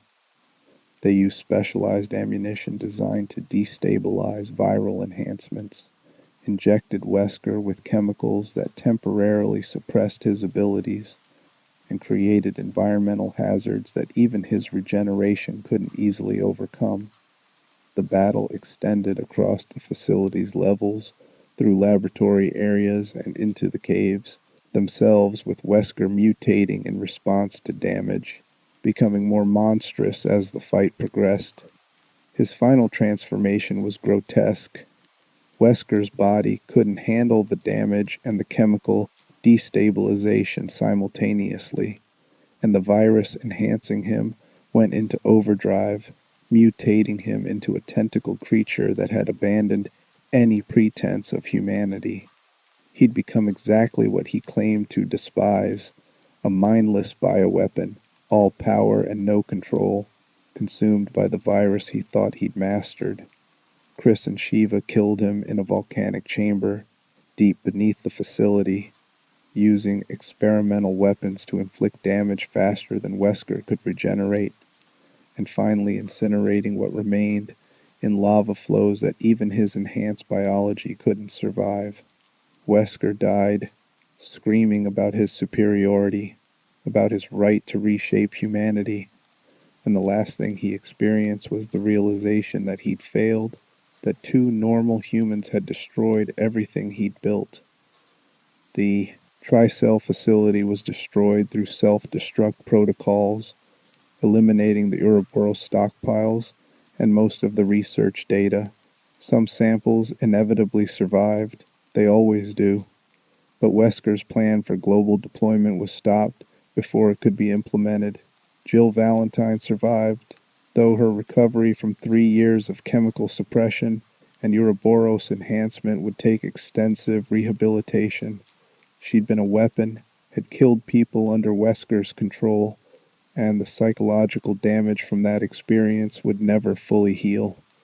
But she was alive, was herself again, and could eventually return to field work with the BSAA. Chris Redfield had finally avenged all the people Wesker had killed and betrayed going back to the Spencer mansion.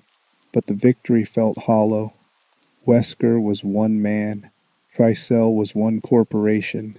The bioweapons market was global now, accessible to anyone with sufficient funding and moral flexibility.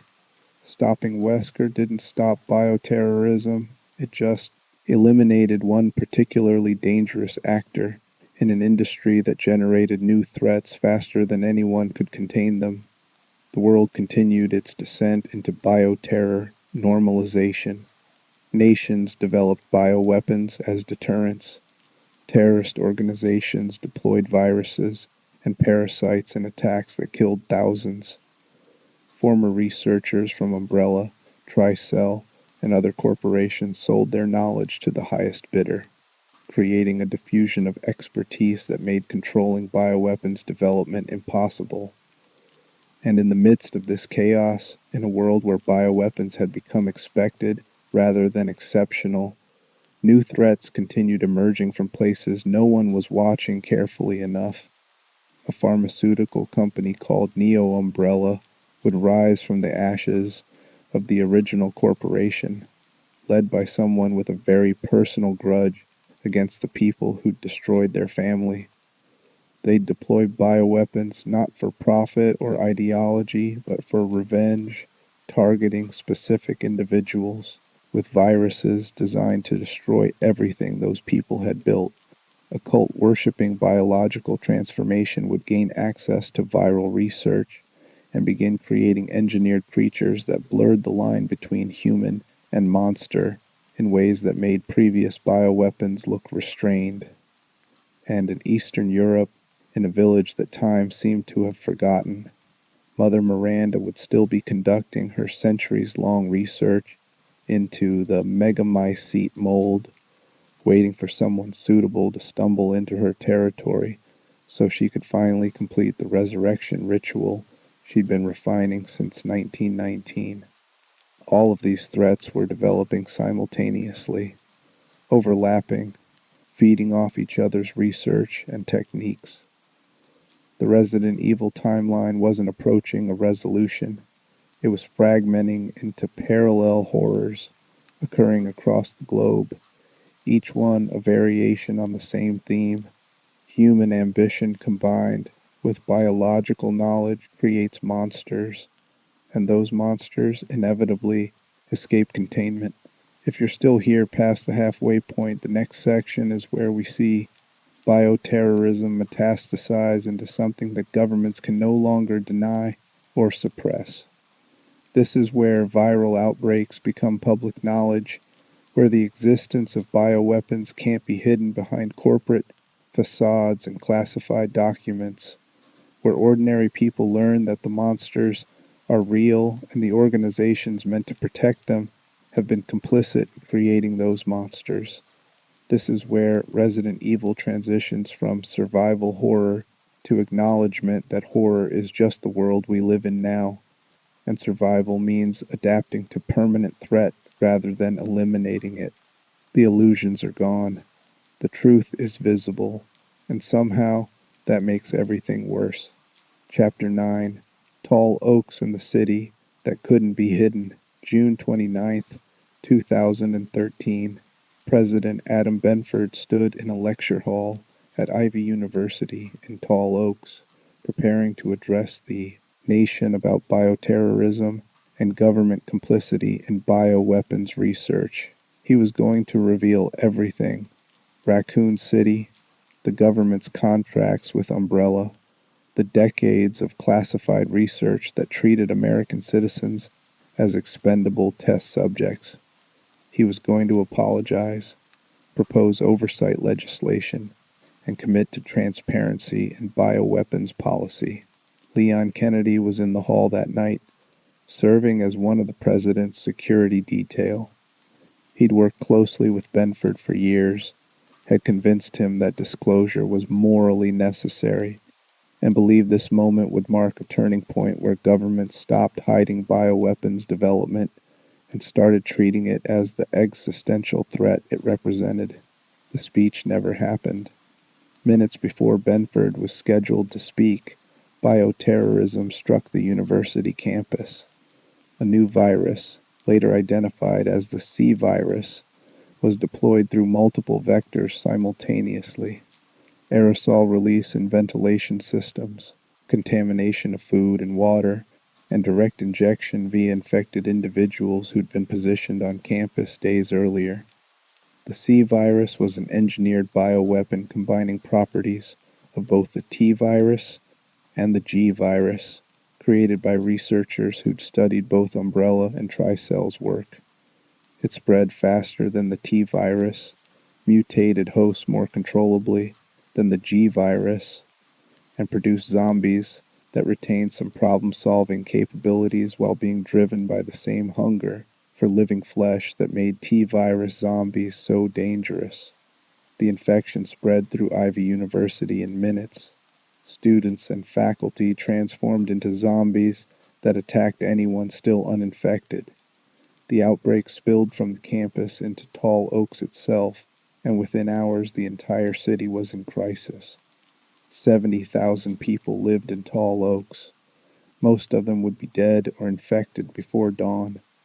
President Benford was one of the first victims. Leon found him already infected, already transforming, and had to make the choice he'd been dreading since Raccoon City. He killed the President of the United States to prevent him from becoming a zombie and attacking others. The man who was going to expose bioweapons research died before he could say a word of his planned speech, and the conspiracy he meant to reveal was buried under the catastrophe that killed him. Leon and his partner Helena Harper fought through Tall Oaks trying to reach survivors and find whoever was responsible for the outbreak. Helena knew more than she was telling. Her sister had been kidnapped and used as leverage to force Helena's cooperation in deploying the C virus at the university.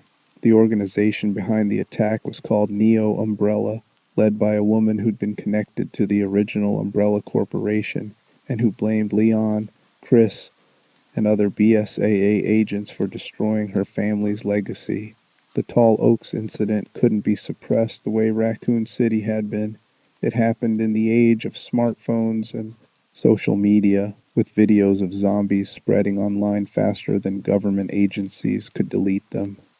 News crews captured footage of the infection spreading, of military forces deploying to contain the outbreak, of the president's death before officials could establish a cover story. The truth about bioweapons became public knowledge not through official disclosure but through disaster broadcast in real time. The government's response was the same as with Raccoon City: sterilization. A missile strike destroyed tall oaks, incinerating the city and everyone in it. But this time the public knew what had happened and why. The administration couldn't claim industrial accident or gas explosion. They had to acknowledge that bioterrorism had struck an American city, and that their response was to destroy it completely. Leon and Helena escaped before the strike, but 70,000 people didn't. Another American city was erased to contain a bioweapon outbreak, and this time people around the world watched it happen. The Tall Oaks incident was deliberately synchronized with other C virus deployments globally. While Leon fought in Tall Oaks, Chris Redfield and his BSAA team were responding to bioterror attacks in Adonia, a war-torn region where C virus had been deployed among rebel fighters and civilians. The virus transformed infected hosts into creatures called Javo, intelligent bioweapons that retained human speech and tactical thinking while undergoing mutations that enhanced their combat capabilities. Javo were terrifying precisely because they weren't mindless. They could use weapons, coordinate attacks, call for reinforcements, and adapt tactics based on opposition. Some Javo underwent additional mutations when injured, transforming damaged body parts into biological weapons, arms becoming tentacles or blades, legs becoming armored and clawed, heads splitting open to reveal targeting organs. They were soldiers who'd been turned into adaptive bioweapons while retaining the training and experience that made them dangerous before infection. Chris's team was ambushed during the Adonia operation. Most of his squad was killed, and Chris himself suffered psychological trauma severe enough to cause amnesia. He disappeared for 6 months, drinking himself into oblivion in Eastern Europe, trying to forget missions where people he'd trained and fought beside were transformed into monsters in front of him. When he finally returned to duty, he was changed, more aggressive, less careful, driven by anger rather than the sense of duty that had motivated him before. The global nature of the Neo Umbrella attacks demonstrated how thoroughly bioweapons technology had proliferated. The C virus was deployed simultaneously on 3 continents, targeting civilian populations and military forces in coordinated strikes that overwhelmed BSAA response capabilities. This wasn't terrorism in the traditional sense, where attacks aimed to create fear for political purposes. This was warfare using biological weapons to destabilize nations and create chaos that benefited whoever was orchestrating the attacks. Neo Umbrella's leader was revealed to be Carla Radames, a researcher who'd been transformed against her will into a clone of Ada Wong through forced C virus mutation. The process had destroyed Carla's original identity while imprinting Ada's appearance and memories onto her transformed biology, creating a person who believed she was Ada, but whose mind was fracturing under the contradiction between implanted memories and actual history. Carla's vendetta against the world stemmed from what had been done to her. She'd been a person with her own identity, and a bioweapons researcher named Derek Simmons had erased that identity to create a weapon wearing Ada Wong's face. The revelation complicated the Ada-Leon dynamic that had existed since Raccoon City.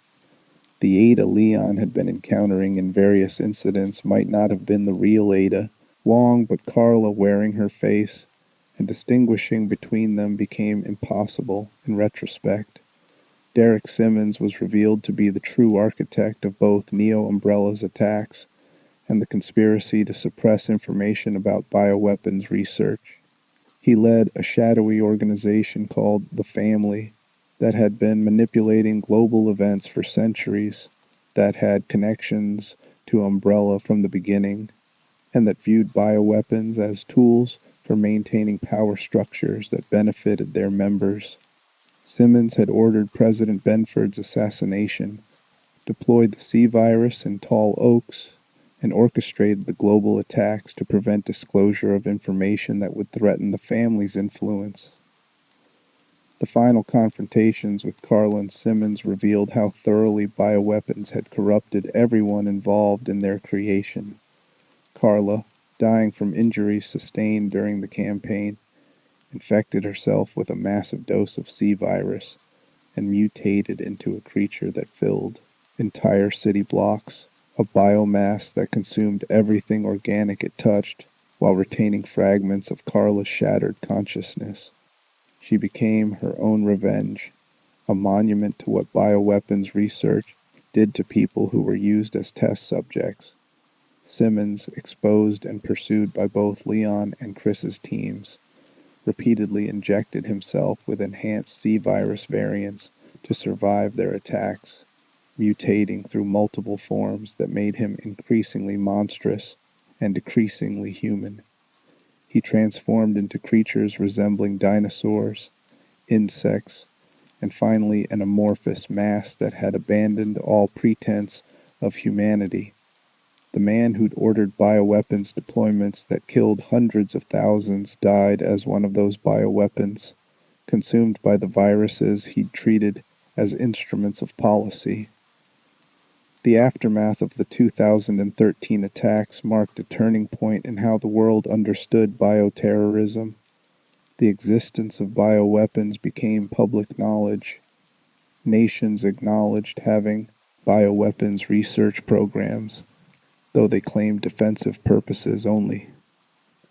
The BSAA transitioned from a small anti-bioterror organization to a major international force with UN backing and significant military capabilities.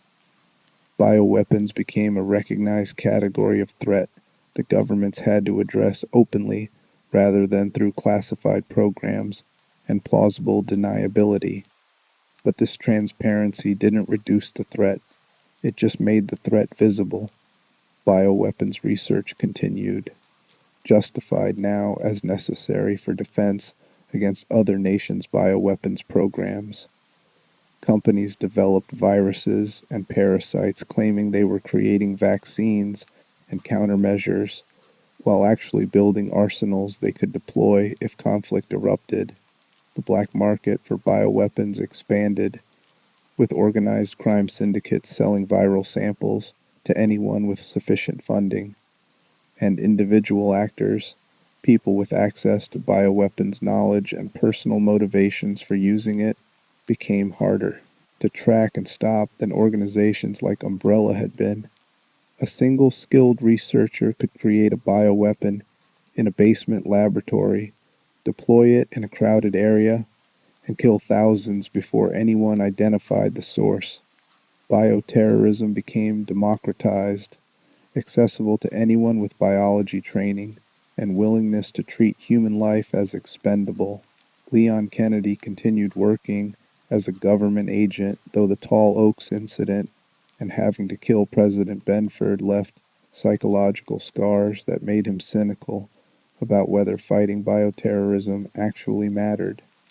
He kept working because not fighting would mean accepting that the monsters had won, but the belief that he could make a meaningful difference had been replaced with grim determination to save whoever he could in each incident while acknowledging he couldn't save everyone. Chris Redfield remained with the BSAA, though his trauma from Edonia and subsequent missions made him increasingly reckless. He'd lost too many partners, watched too many people die, and the weight of survival guilt pushed him toward aggressive tactics that prioritized eliminating bioweapons, even if it meant taking risks that endangered his own life. He was burning out, and everyone around him could see it, but nobody could convince him to stop because stopping would mean confronting the trauma he'd been using combat to avoid processing. Jill Valentine worked to rebuild the BSAA's European branch, using her experience being controlled by Wesker, to develop countermeasures against parasitic and chemical control systems. She understood better than most how bioweapons weren't just physical threats, but psychological ones, how viruses and parasites could destroy identity and autonomy in ways that were worse than death. Sherry Birkin, who'd been a child during Raccoon City, had grown up in government custody and been trained as an agent specializing in bioterror response. The G-virus antibodies in her system from her childhood, infection gave her enhanced healing and resistance to certain bioweapons, making her valuable for high-risk missions. But being raised as a government asset rather than a person had left her emotionally isolated, struggling to form connections when her entire childhood had been defined by being studied and tested. Claire Redfield worked with an NGO called TerraSave that provided humanitarian relief during bioterror incidents and advocated for victims' rights. She'd seen enough direct combat during Raccoon City and subsequent incidents. She'd been caught in bioterror outbreaks on an island facility, in an airport, and in other locations over the years, and decided her efforts were better spent helping survivors rather than fighting bioweapons directly. All of these people were connected by Raccoon City, by the Spencer Mansion, by encounters with Umbrella and its successors that had defined their adult lives. They dedicated themselves to fighting bioterrorism in different ways, and every one of them understood that the fight was unwinnable in any permanent sense. New bioweapons would keep appearing. New organizations would develop viruses and parasites. New incidents would kill thousands before anyone could respond. The question wasn't whether bioterrorism could be eliminated. It couldn't. The knowledge was too widespread and the motivations too varied.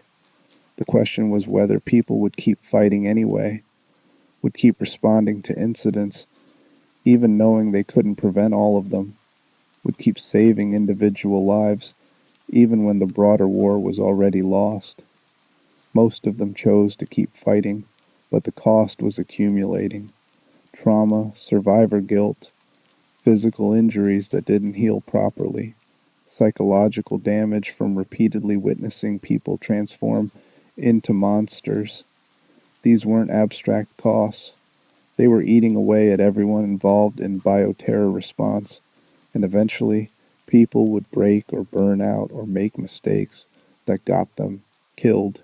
And while all of this was happening, while bioterrorism was becoming a visible global threat that governments acknowledged and people feared, something else was developing in a remote village in Eastern Europe, something that had been developing for over a century, that predated Umbrella Corporation, that represented the origin point of everything that would eventually create the Resident Evil timeline's horrors. Mother Miranda was still conducting her research in that village, still using the Megamycete mold to transform human subjects, still searching for the perfect vessel to resurrect her daughter Eva. She'd been doing this since 1919, had refined her techniques across decades of experimentation, and had created 4 powerful mutant lords who controlled the region through a combination of supernatural influence and legitimate terror. The village existed in temporal stasis, locked in patterns established a century earlier, with villagers who'd been exposed to the mold across generations, and who'd developed mutations and dependencies that kept them bound to Miranda's authority. It was isolated enough that the modern world had largely forgotten it existed, remote enough that bioterror response organizations like the BSAA had never investigated it, and strange enough that anyone who stumbled into the region either left quickly or never left at all. In 2021, someone would stumble into that village searching for his kidnapped daughter, and what he'd discover there would reveal the true origin of the Resident Evil timeline, the moment when a grieving mother's desperation to resurrect her dead child set in motion a century of biological horror that would eventually consume the world. His name was Ethan Winters, and he was about to learn that sometimes the most dangerous monsters are the ones who genuinely believe they're trying to help. Chapter 10: The Baker Family and the Mold That Infects Everything. Before we reach Miranda's village, before we understand the origin point of the entire timeline, we need to go back 3 years to 2017, to a plantation in Louisiana where a family was consumed by something they found in a shipwreck, where Ethan Winters first encountered biohorror and discovered that survival sometimes means becoming the very thing you're fighting against. The Baker family, Jack, Marguerite, their son Lucas, and Jack's brother Joe, lived on a rural property in Dulvey, Louisiana, maintaining a quiet existence that revolved around the land and each other. They weren't wealthy or remarkable. They were normal people living normal lives in the kind of isolation that rural America still maintains, in places where modernity hasn't quite penetrated. In 2014, everything changed. A ship ran aground in the bayou near the Baker property during a hurricane, and Jack Baker, being the kind of person who helps neighbors in crisis, went to investigate and offer assistance to anyone who might have survived the wreck. He found 2 survivors, a young woman named Mia and a 10-year-old girl she was protecting. Jack brought them back to his home to provide shelter and medical care. This act of compassion destroyed his family completely, because the girl wasn't actually a child and Mia wasn't actually her protector. The girl was Eveline, a bioweapon created by a pharmaceutical company called The Connections, using research derived from Mother Miranda's Megamycete mold. And Mia was an operative working for The Connections, assigned to transport Eveline to a corporate facility before the bioweapon escaped containment aboard the ship. Eveline appeared to be a 10-year-old girl, but she was actually an engineered organism designed to serve as an infiltration weapon. The Connections had obtained samples of Miranda's mold and used them to create a bioweapon that could spread infection through airborne spores, could control infected hosts through a psychic connection to the mold network, and could appear human enough to avoid detection until the infection was already spreading. The concept was elegant and horrifying. Deploy Eveline into a target location disguised as a refugee or orphan, allow compassionate people to take her in, and let her infect them with mold spores that would bring them under her control. Within weeks, an entire community could be infected and controlled, creating sleeper populations that could be activated when strategically useful. Eveline was designed to be a weapon that exploited human empathy, that turned kindness into a vulnerability. But Eveline was also designed with a critical flaw that the Connections hadn't fully anticipated. She had the emotional needs and psychological profile of an actual 10-year-old child, specifically a deeply traumatized child who desperately wanted a family. The Connections had created her to appear human enough to avoid detection, and in doing so, they'd made her human enough to want things bioweapons aren't supposed to want: love, belonging, security, parental affection. When Jack Baker brought Eveline to his home, offered her food and shelter and kindness, Eveline bonded to the Baker family with the desperate attachment of a child who'd never had a family before. She didn't want to control them as weapons. She wanted them to be her family, to love her unconditionally, to never leave her. And when the mold infection allowed her to control their minds, she used that control to force them to become the family she'd always wanted. The infection transformed the Bakers into something between victims and perpetrators. They were infected against their will, had their autonomy stripped away by mold spores that infiltrated their nervous systems and brought them under Eveline's psychic control. But the mold also granted them abilities, enhanced strength, regeneration that made them nearly impossible to kill, and resistance to injuries that would destroy normal humans. They became bioweapons themselves, extensions of Eveline's will, performing actions they would have found horrifying if they'd retained their original consciousness. Jack Baker became Eveline's father, a role enforced through the mold's control. His personality was subsumed by the infection, replaced with an aggressive, violent persona that served Eveline's need for a strong, patriarchal figure. The gentle man who'd rescued people from a shipwreck was buried under layers of mold-induced psychosis, emerging only in brief moments of clarity where he'd beg whoever he was attacking to kill him to end what he'd become. Marguerite Baker became the mother, twisted into a caricature of maternal obsession. The mold amplified her existing anxieties about family and duty, transforming them into violent compulsion to protect Eveline and maintain the illusion of domestic normalcy. She mutated further than Jack, her body becoming a hive for insects that emerged from the mold infection, using swarms as weapons against anyone who threatened her family. Lucas Baker was different. He was infected like his parents, brought under Eveline's control initially, but the connections had been conducting experiments on him separately, providing him with a serum that suppressed the mold's psychic influence while leaving the physical enhancements intact. Lucas retained his autonomy but chose to stay with the family, using the situation as an opportunity to indulge his pre-existing sadistic tendencies. Lucas had been psychologically disturbed before the infection.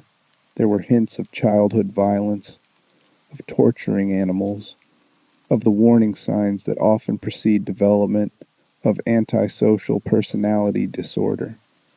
The mold infection and subsequent freedom from Eveline's control gave him license to create elaborate traps and torture scenarios for victims, turning the Baker property into his personal laboratory for studying suffering. He wasn't a victim, he was a predator who'd found a situation that enabled his worst impulses. The connections lost contact with Eveline after the shipwreck and assumed the bioweapon had been destroyed. They didn't realize she'd successfully infected the Baker family and was using them to create her ideal family situation, kidnapping people from the surrounding area to serve as additional family members, experiments, or food. The Baker property became a death trap where visitors would be captured, infected with mold, and either integrated into Eveline's family or dismembered when they proved unsuitable. This continued for 3 years.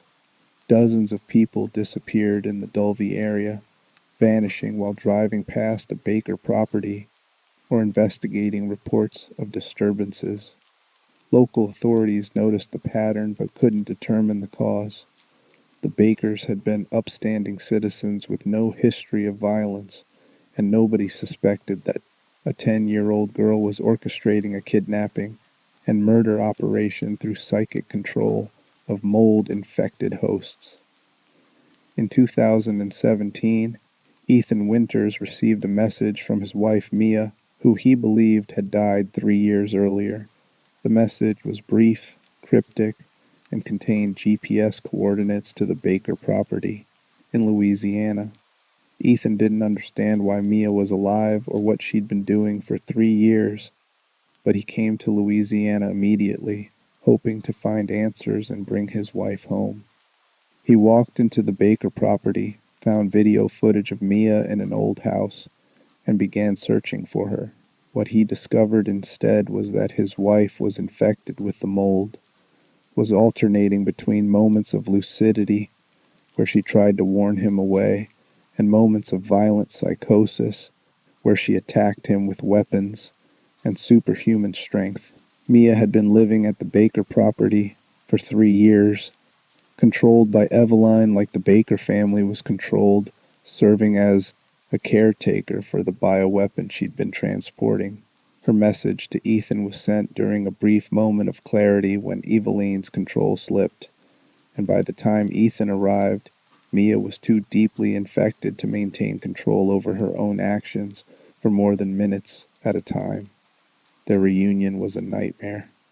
Mia attacked Ethan with a chainsaw, severed his left hand, and forced him to kill her in self-defense, except she didn't die, because the mold's regenerative properties brought her back moments later, healing injuries that should have been fatal.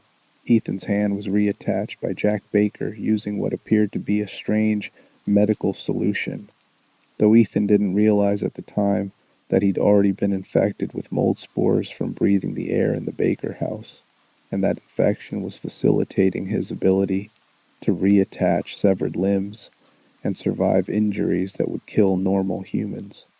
Ethan spent the next 24 hours fighting through the Baker property, trying to survive encounters with Jack, Marguerite, and Lucas, while searching for a way to cure Mia and escape. He discovered that the Bakers could regenerate from catastrophic injuries. Jack could be shot in the head repeatedly and would simply get up again minutes later, his body reconstituting itself through mold-based healing. Marguerite could transform into a monstrous, insectoid creature when threatened, her body hosting swarms of mold-infected bugs. Lucas created elaborate trap scenarios, designing escape room challenges that forced victims to mutilate themselves or each other to survive.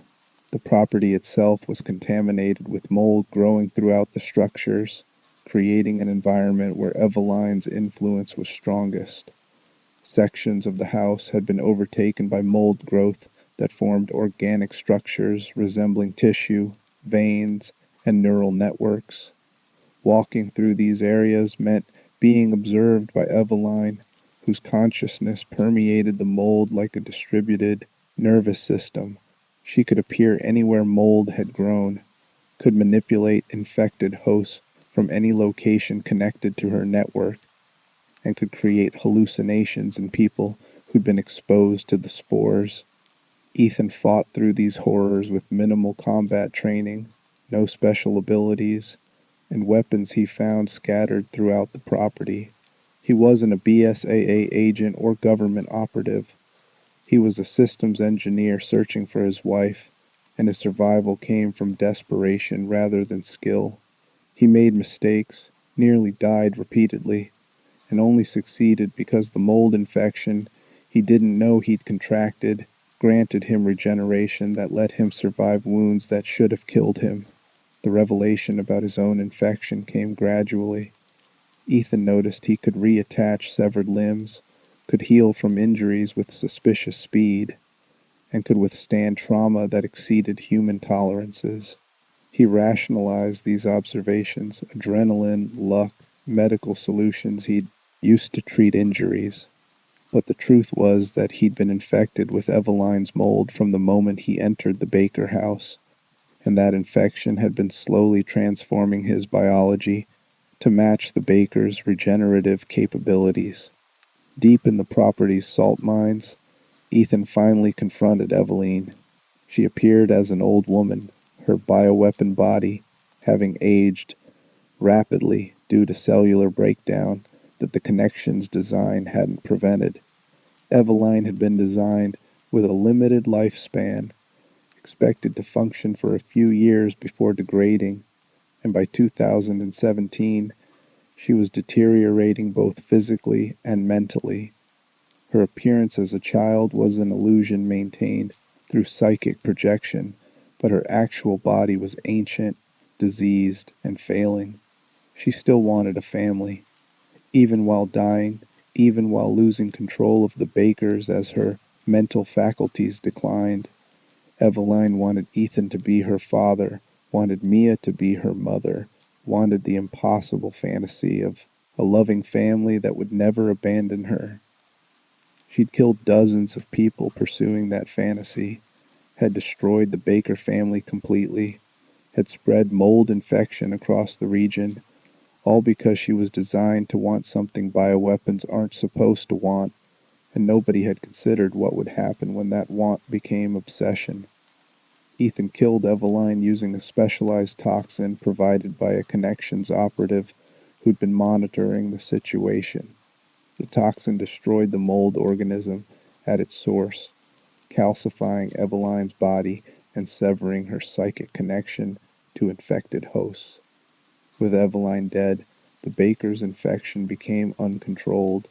They either died when their bodies could no longer sustain the damage they'd accumulated, or remained alive but free from the psychic control that had defined them for 3 years. Jack Baker, in his final moments, thanked Ethan for ending what he'd become, for killing the thing that had been using his body to commit atrocities.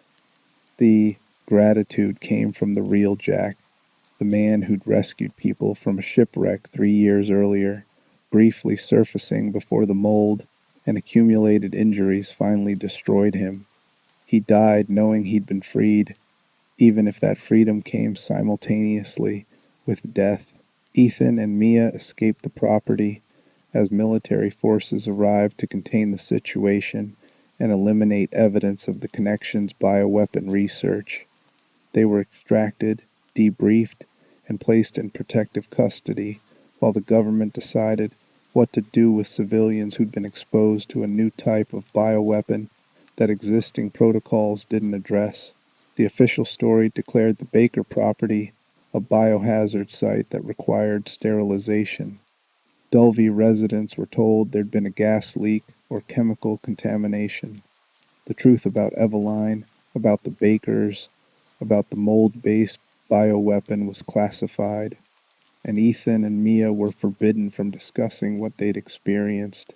They were relocated under new identities, provided with medical monitoring for their mold infections, and told they'd be protected as long as they cooperated with government supervision. The organization handling their case was the BSAA, though Ethan had limited contact with the organization's operations. He just wanted to rebuild his life with Mia, to put the nightmare behind them, to believe they could be normal again. For 3 years, it seemed like they'd succeeded. Ethan and Mia had a daughter, Rosemary, and tried to maintain ordinary domestic life in a safe house in Eastern Europe. The mold infection remained in both their systems. Ethan's regenerative abilities persisted, and Mia showed signs of residual infection, but they managed symptoms with medication provided by their handlers. They didn't know that their daughter Rosemary had inherited the mold infection from Mia's infected biology, that Rose was born with abilities that made her valuable to every bioweapons researcher who learned of her existence. That being Ethan Winter's child made Rose a target for organizations that wanted to study or exploit mold-based bioweapons, and they didn't know that Mother Miranda had learned about Rose's existence, had identified the girl as potentially suitable for her resurrection ritual, and was planning to abduct Rose and use her as the vessel to finally bring Eva back after a century of failed experiments. In February 2021, Miranda's operatives attacked the Winters family home.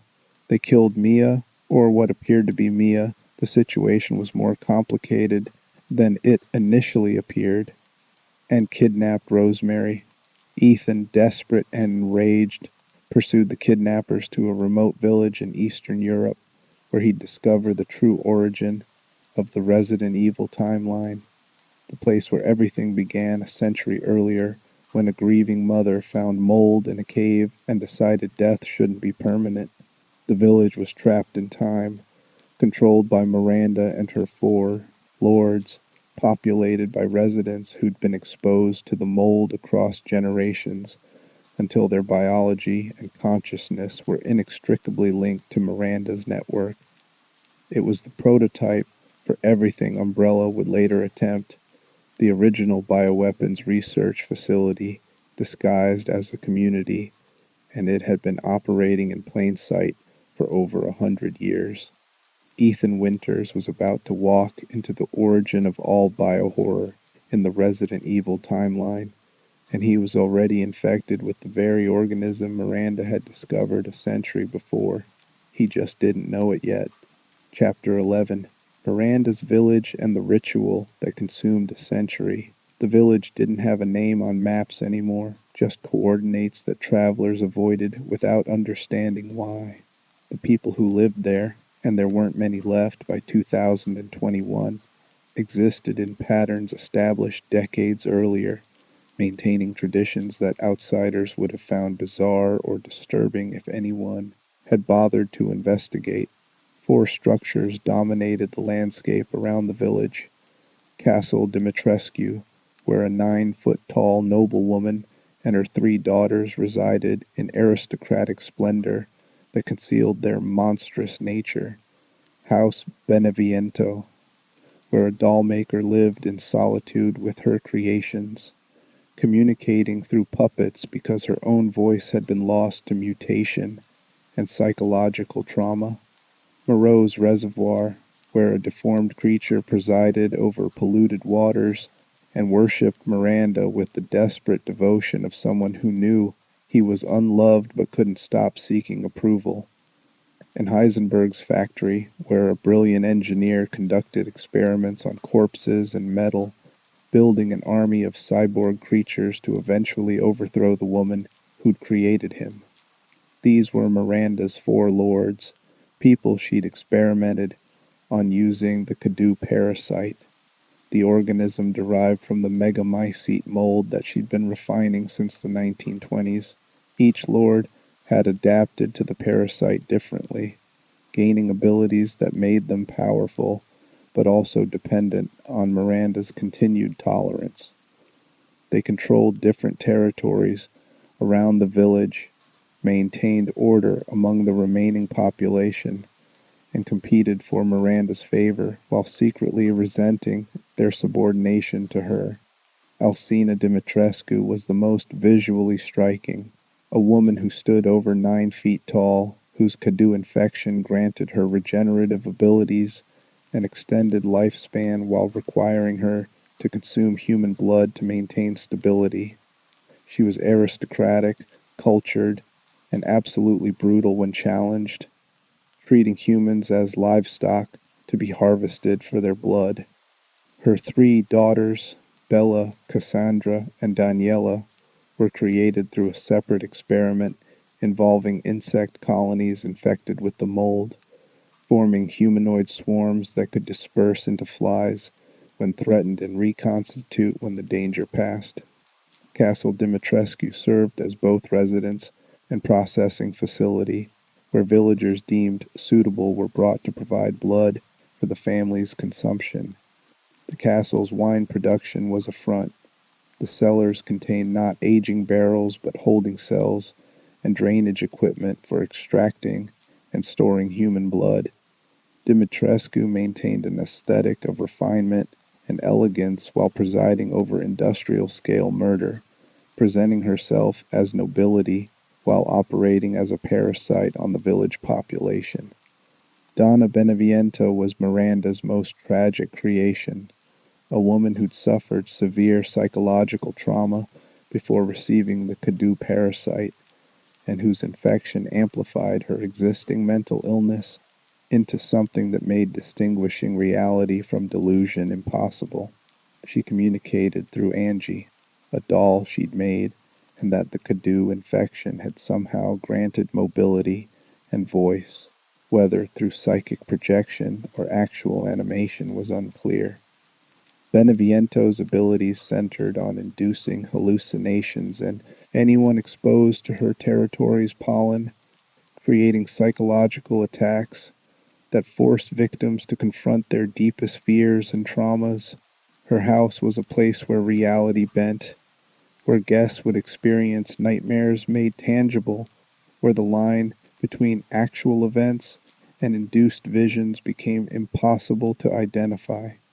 She was dangerous not through physical threat but through psychological warfare that could drive victims insane before they realized they were under attack. Salvatore Moreau was the most pitiable of the four lords, a man whose Cadou infection had transformed him into something barely recognizable as human. His body was grotesquely deformed, covered in pustules and tumors, and he could transform into an enormous fish-like creature when threatened. But more than physical mutation, Moreau suffered from crushing loneliness and desperate need for Miranda's approval, treating her as a mother figure even though she viewed him with barely concealed disgust. Moreau's territory was the reservoir and surrounding wetlands, areas contaminated with industrial waste and biological runoff from Miranda's experiments. The water itself was toxic, mutagenic, filled with failed experiments that Moreau kept as company in his isolation. He was simultaneously monster and victim, dangerous because his mutations made him powerful, tragic because his infection had robbed him of the human connection he desperately craved. Karl Heisenberg was the most rebellious of the four lords, a man whose Kadu infection granted him the ability to manipulate magnetic fields and control metal. He used this power to create an army of soldats, corpses implanted with mechanical components and Kadu parasites, animated through a combination of electrical stimulation and mold-based reanimation. They were zombies, upgraded with industrial equipment, creating bioweapons that combine the persistence of undead with the durability of machines. Heisenberg hated Miranda, resented being one of her creations, and was planning a rebellion to overthrow her using his soldat army. He saw Ethan as a potential ally when the man arrived in the village searching for his daughter, recognizing that Ethan's infection with the mold and his motivation to destroy Miranda could be leveraged. But Heisenberg's rebellion was doomed from the start. Miranda was too powerful, too entrenched, and too far ahead of any scheme her creations could devise. The four lords existed in an uneasy hierarchy beneath Miranda, competing for her favor while knowing she viewed all of them as failures. They weren't suitable vessels for Eva's resurrection. Their Kadu infections had transformed them too much, made them too specialized, altered their biology in ways that made them incompatible with Miranda's ritual. They were experiments that succeeded at creating powerful bioweapons but failed at their actual purpose, and Miranda maintained them only because they were useful for controlling the village and continuing her research. The village population was even more tragic. These were people who'd lived in the region for generations, whose ancestors had been exposed to the Megamycete mold in the caves centuries earlier. Over time, that exposure had created genetic changes that made them more susceptible to Kadu infection, more compatible with Miranda's parasites, and more likely to survive implantation without immediately mutating into uncontrollable creatures. But survival didn't mean normalcy. The villagers existed in a state of partial infection, carrying dormant Kadu parasites that could be activated when Miranda deemed necessary. They worshipped her as a religious figure, conducted ceremonies in her honor, and provided test subjects for her experiments when she required them. They were a captive population that had been conditioned across generations to view their exploitation as divine will, unable to conceive of existence beyond Miranda's authority.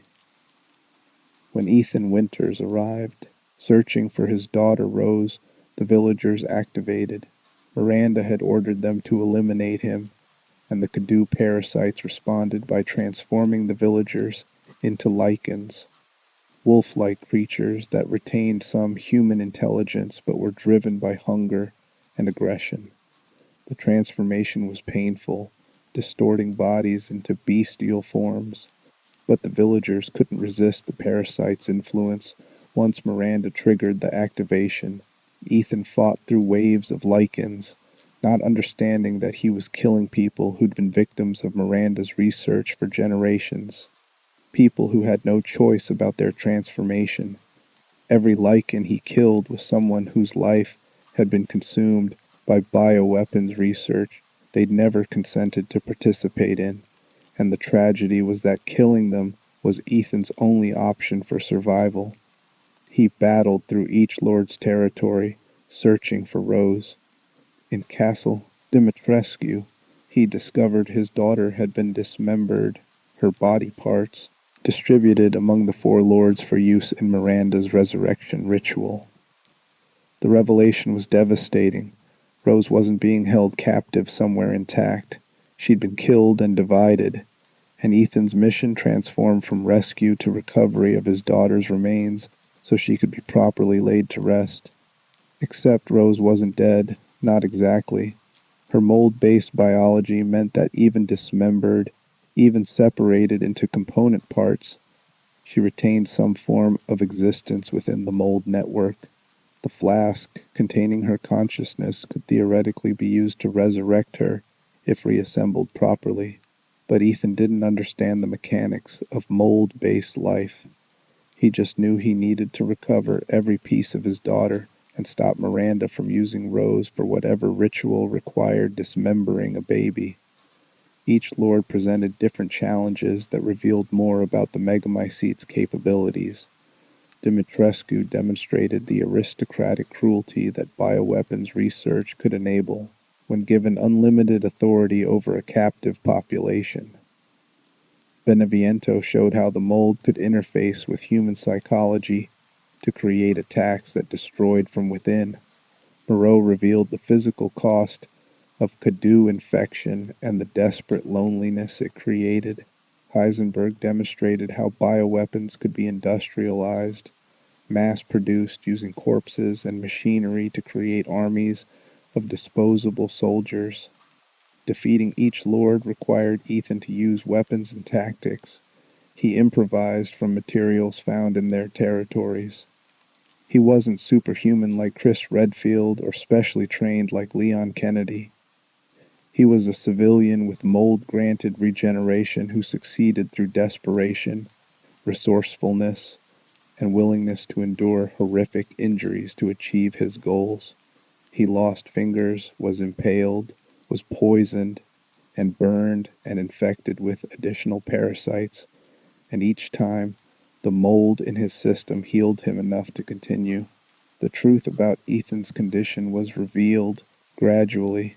He died during the encounter with Mia in Louisiana 3 years earlier, been killed when she attacked him with a chainsaw, and the mold infection had reanimated him, creating a person who retained Ethan's memories and identity but whose body was maintained entirely by the Megamycete organism.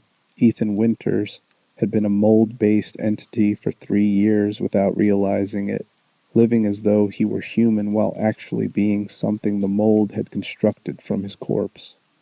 This realization came when Ethan's heart was physically removed by Miranda during their confrontation, and he continued functioning. His body didn't require a heartbeat because his biology was mold-based, using mycelial networks instead of cardiovascular systems to distribute nutrients and maintain cellular function. He was the same type of entity as the Baker family had become, the same category of being as Eveline had been, a bioweapon that believed itself human. But Ethan chose to remain himself. Despite learning this truth, the mold hadn't erased his identity or his love for his family. He was still Ethan Winters in every way that mattered, even if the substrate maintaining that identity was fungal rather than mammalian. His determination to save Rose didn't change when he learned what he'd become. If anything, it intensified, because he understood that Rose might be the same kind of being he was, and she deserved to live regardless of what biology sustained her consciousness. Miranda's final confrontation revealed her true motivation and the tragedy that had driven a century of bioweapons research. She'd lost her daughter Eva to the Spanish flu in 1919, had discovered the Megamycete mold shortly after, and had spent the following 100 years trying to resurrect Eva by finding a suitable vessel and transferring her daughter's consciousness from the mold into that vessel. Every experiment she'd conducted, every person she'd infected with Cadu parasites, every village resident she'd transformed, all of it was in service of bringing Eva back. The four lords were failed attempts at creating vessels. The villagers were test subjects measuring compatibility.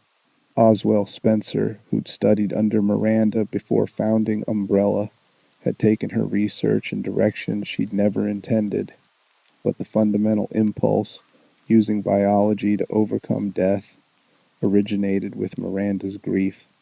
Rose was identified as the perfect vessel because she'd been born from two mold-infected parents, making her biology uniquely compatible with the Megamycete organism.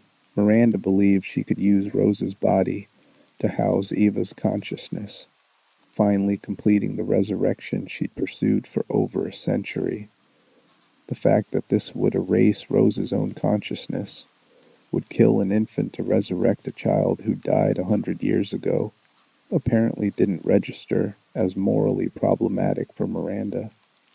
She'd been pursuing this goal too long to consider that maybe Eva should stay dead, that a century of atrocities weren't justified by maternal grief.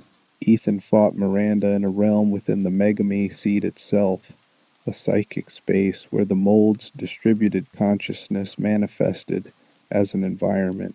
The battle was surreal, taking place in landscapes constructed from memory and fungal architecture, against an opponent who could manipulate the terrain and her own form because she'd been connected to the mold longer than anyone else alive. Miranda had been fighting bioterror threats before the term existed, had been refining bioweapons before Umbrella was conceived, and had abilities that made her one of the most dangerous individuals in the entire Resident Evil timeline. She could regenerate from catastrophic injury, could transform her body into various combat forms, could control anyone infected with her mold strains, and could manipulate the Megamycete's psychic network to attack opponents' minds while simultaneously battling them physically. Ethan defeated her not through superior skill, but through the same desperate determination that had carried him through the Baker property and the village. He used weapons provided by Chris Redfield, who'd been investigating the village separately and arrived in time to provide support for the final confrontation. He exploited Miranda's psychological vulnerabilities. Her obsession with Eva made her predictable, her grief made her reckless, and her conviction that she deserved to succeed made her underestimate an opponent she viewed as an inferior creation. When Miranda died, her control over the mold network collapsed. The Megamycete began destabilizing. The psychic structure that had maintained the four lords and infected the village residents started breaking down, and the entire region threatened to collapse into catastrophic biological contamination that would spread beyond the village if not contained. Ethan made a choice in that final moment that defined his entire character arc. He could escape with Rose and let the contamination spread, or he could stay behind to ensure the Megamycete's destruction, even though doing so would kill him. He chose to stay, to trigger explosives that would eliminate the mold organism entirely, and to give his daughter a future even if he wouldn't be present to witness it. Chris Redfield evacuated Rose from the village while Ethan remained behind, and in those final moments Ethan finally accepted what he'd become and what he was giving up.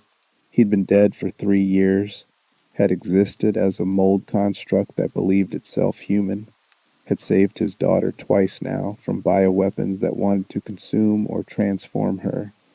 He'd been a good father, a good husband, a good person despite being technically no longer human. The village was destroyed in the explosion that eliminated the Megamycete, and Ethan Winters disappeared in the blast. Whether he truly died or whether some fragment of his mold-based consciousness survived in the network was left ambiguous, but his physical presence ended there, in the village where the Resident Evil timeline's horrors originated, giving his life to prevent further spread of the organism that had enabled a century of bioweapons development. Rose survived, was raised by Mia with protection from the BSAA, and grew up knowing her father had sacrificed himself to save her. She inherited abilities from her unique biology. Her connection to the Megamycete gave her powers that made her valuable and dangerous in equal measure, and she'd spent her childhood and adolescence learning to control capabilities that no one fully understood. The destruction of Miranda's village should have been the end, the final resolution to the origin point of biohorror. But bioweapons research doesn't end just because one practitioner dies or one organism is eliminated. Miranda's techniques had already spread through Spencer to Umbrella, through Umbrella to rivals like Tricell, through the bioweapons black market to organizations across the globe. The connections, the organization that created Eveline, was still operating. Neo Umbrella's remnants were still scattered across various nations. Former researchers were still selling their knowledge to anyone willing to pay. The techniques existed, the knowledge was documented, and people were motivated by profit, ideology, revenge, or simple curiosity to continue developing biological weapons. And as Rose Winters grew older, she'd discover that being the daughter of Ethan Winters, being connected to the Megamycete in ways no one else alive could match, made her a target for every organization that wanted to study or weaponize mold-based bioweapons. Her existence guaranteed that bioterror threats would continue seeking her out, that she'd never be allowed to live quietly, that her father's sacrifice bought her life but couldn't buy her normalcy. The Resident Evil timeline doesn't resolve. It fragments into ongoing threats developing simultaneously across the globe, each one a variation on the same fundamental theme. Humans discovered how to manipulate biology at its most basic level, and once that knowledge existed, it would be used regardless of consequences, would be refined and weaponized, and sold to anyone with sufficient resources and minimal ethics. By 2021, bioterrorism was accepted as permanent background threat, like nuclear weapons or climate change, something to be managed rather than eliminated, something people learned to live with because completely preventing it was impossible. The BSAA expanded into a major military force with bases worldwide, responding to dozens of incidents monthly. Governments developed bioweapons as deterrents, claiming defensive purposes while stockpiling offensive capabilities. Pharmaceutical companies conducted research that skirted the edge of weapons development, maintaining plausible deniability while selling techniques to military contractors. The world had normalized biohorror. What terrified people in Raccoon City, what seemed like apocalyptic threat in Tall Oaks, had become expected. Outbreaks still killed thousands, but they were treated as disasters to be contained, rather than existential threats to human civilization. People learned to live with the knowledge that viruses and parasites could transform humans into weapons, the same way previous generations learned to live with knowledge of nuclear arsenals and chemical weapons. This normalization was perhaps the greatest horror of all. Not the monsters themselves, but the collective decision to accept monsters as inevitable, to adapt to permanent bioterror threat rather than reject the systems creating those threats, to treat bioweapons development as morally neutral business activity rather than crime against humanity. And in the midst of this normalized horror, individual stories continued. People like Leon Kennedy and Chris Redfield kept fighting bioterrorism, despite knowing they couldn't eliminate it permanently. Survivors of Raccoon City, of Tall Oaks, of countless other outbreaks tried to rebuild lives while carrying trauma that never fully healed. Children like Sherry Birkin and Rose Winters grew up in a world where bioweapons were normal, where their own biology made them valuable to researchers, where they'd never know what normalcy felt like.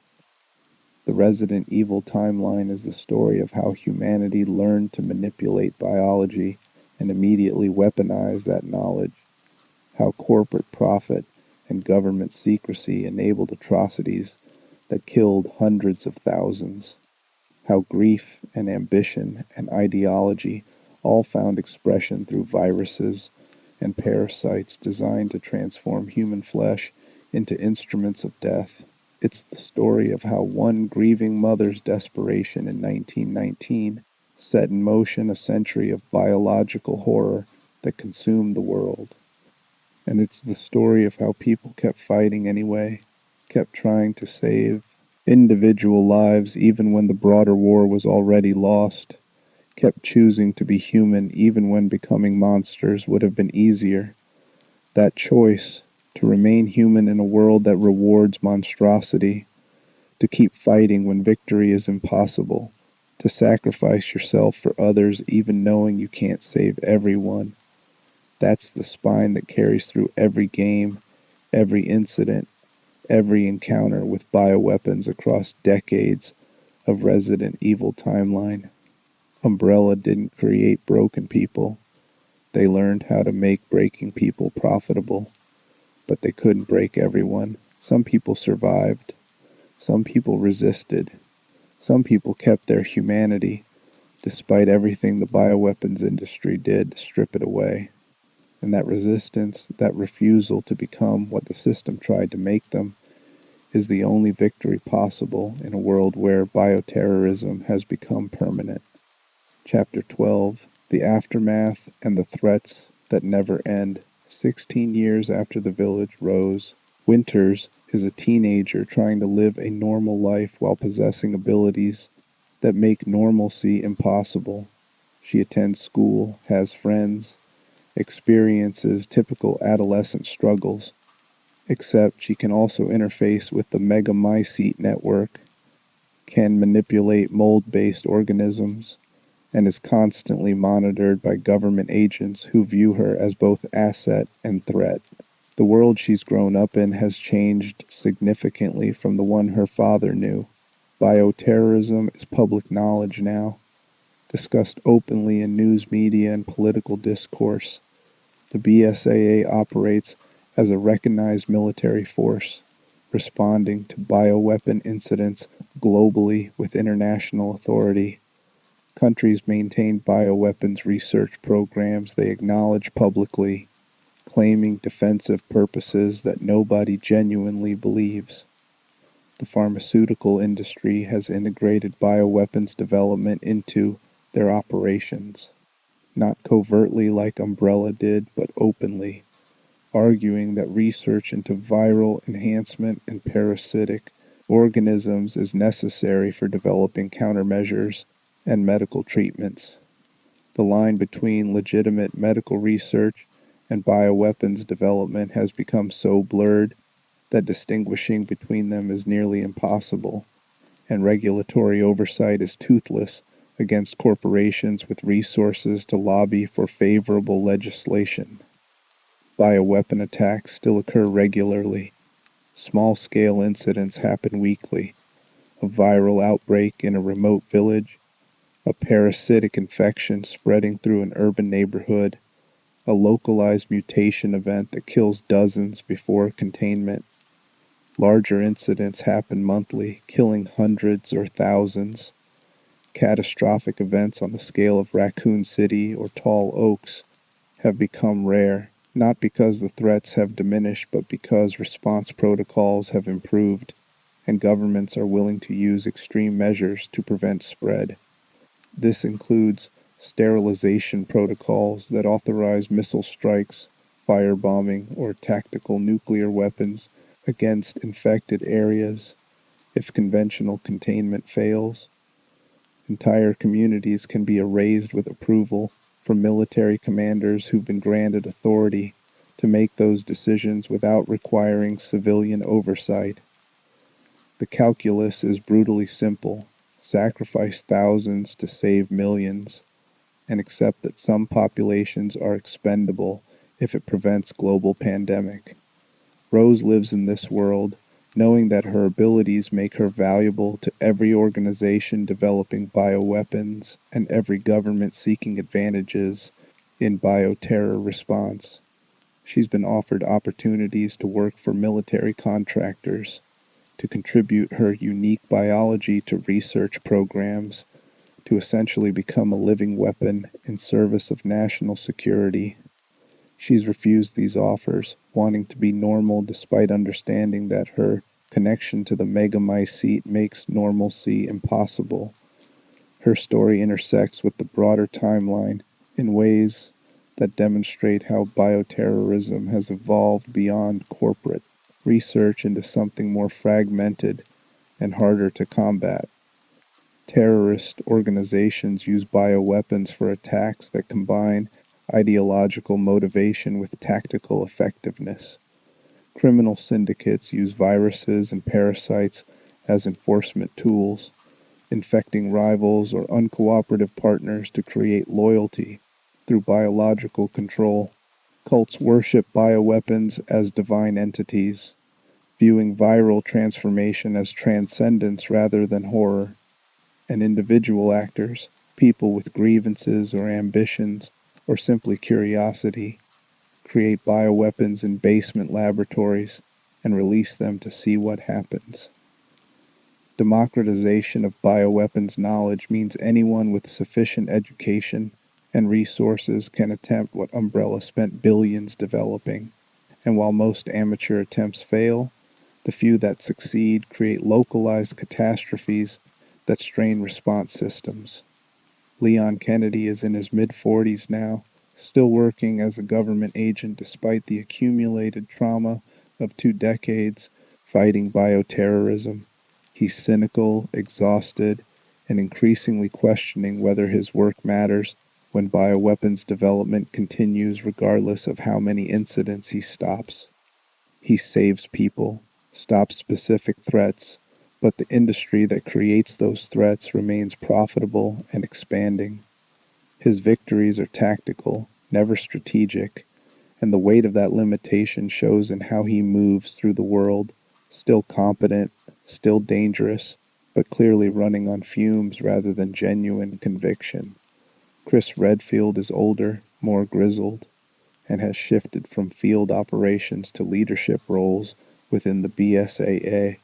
He oversees younger agents, coordinates responses to major incidents, and carries the burden of sending people into situations where many won't return. The survivor guilt from Raccoon City, from the Spencer Mansion, from Adonia, and countless other operations has accumulated into depression he manages through work, staying busy enough that he doesn't have time to process trauma that would break him if he stopped moving. Jill Valentine retired from active field work after the extended rehabilitation from her 3 years under Wesker's control. She consults for the BSAA, trains new agents, and works on developing countermeasures to parasitic control systems so what happened to her can't be replicated easily. But she struggles with trust issues, with hypervigilance that makes normal relationships difficult, with the knowledge that she killed people while controlled and can't fully reconcile that those actions weren't her choice, even though they were performed by her body.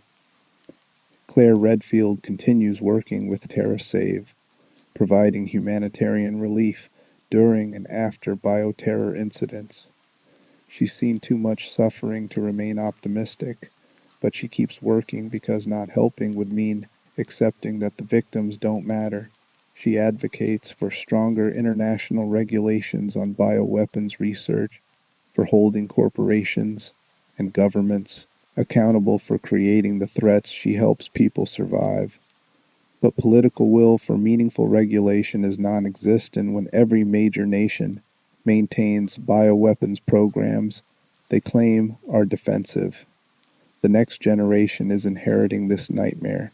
Sherry Birkin and Rose Winters represent children who were born into or grew up surrounded by bioterrorism, who never knew a world where viruses and parasites weren't weaponized, who carry modifications in their own biology that make them simultaneously valuable and vulnerable. They're not allowed to be normal because their existence proves bioweapons research achieve things that make them worth studying or exploiting. And there are others like them, children exposed to viruses in utero, survivors of parasitic infections who gained abilities from the experience, people who were infected and treated with experimental therapies that cured them but left permanent changes in their biology.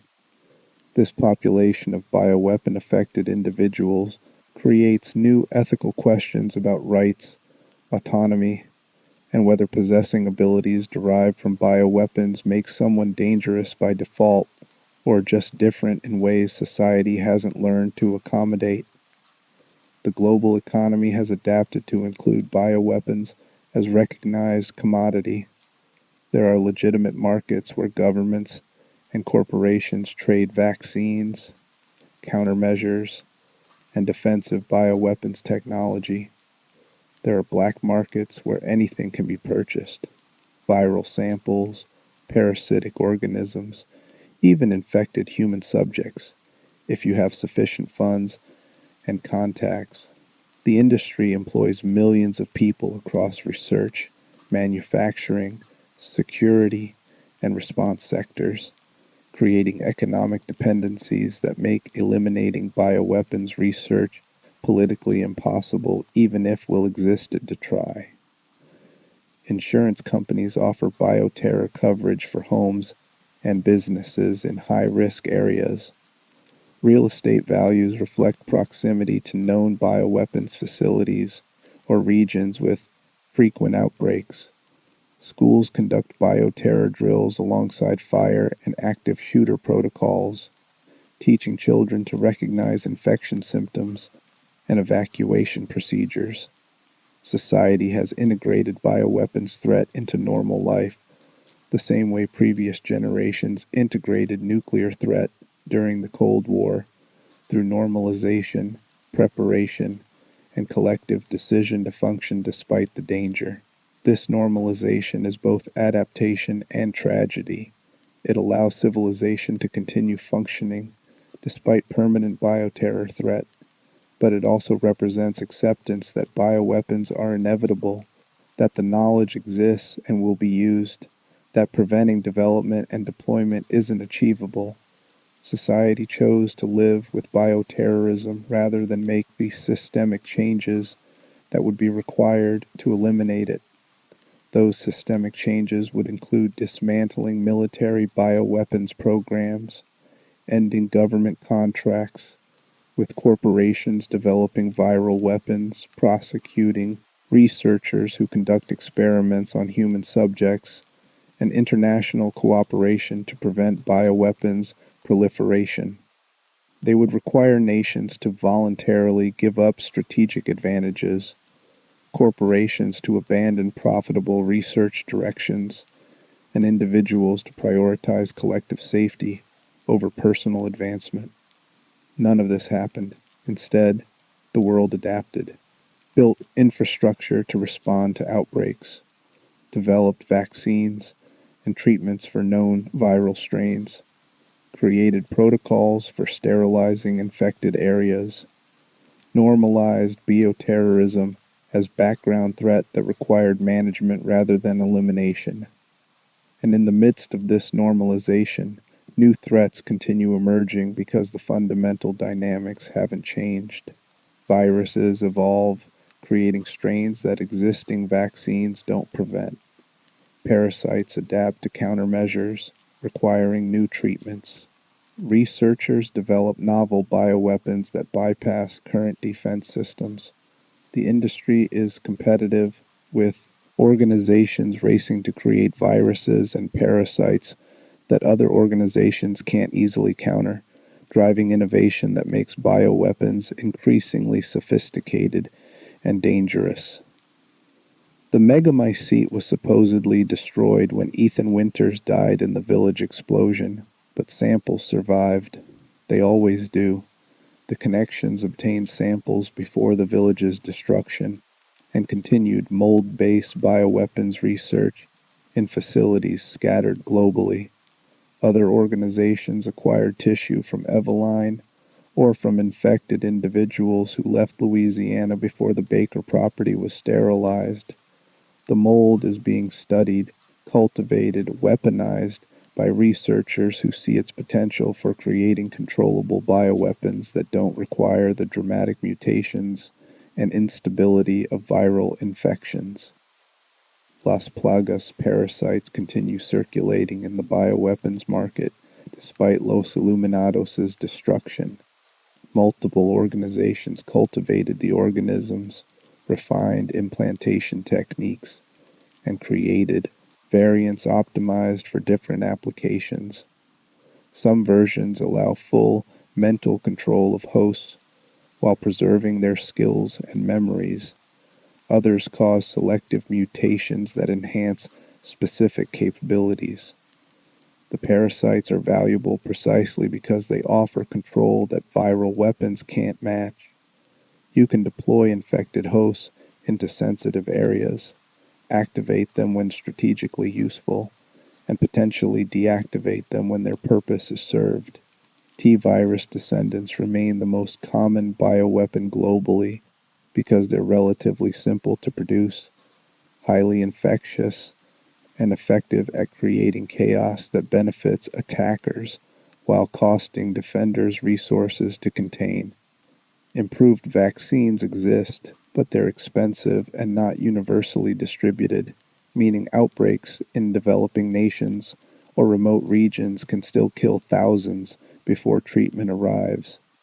The virus has become endemic in some areas, with populations maintaining immunity through regular exposure that would be lethal to outsiders. G-virus research continues despite the organism's instability and difficulty controlling its mutations. Some researchers view the continuous adaptation as desirable. A bioweapon that evolves in response to opposition is harder to counter than static viral strains. Others are pursuing controlled G-virus infection that would grant superhuman regeneration without the uncontrolled mutation, essentially trying to recreate what William Birkin achieved briefly before the virus consumed him, and completely new threats emerge regularly as researchers combine techniques from multiple bioweapons traditions. Hybrid organisms incorporating viral and parasitic elements. Synthetic organisms designed from scratch using genetic engineering rather than modification of existing viruses.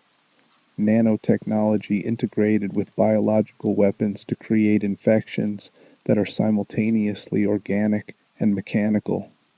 The field is advancing, innovating, becoming more sophisticated in ways that make each new generation of bioweapons harder to counter than the last.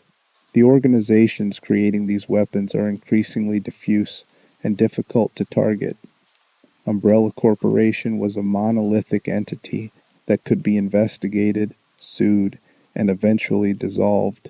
Modern bioweapons development occurs through networks of shell companies, university research programs funded through grants that obscure actual sponsors, private laboratories in nations with minimal oversight, and individual researchers working from locations that change faster than intelligence agencies can track them. The BSAA itself has become compromised in ways that demonstrate how thoroughly bioweapons have infiltrated institutional structures.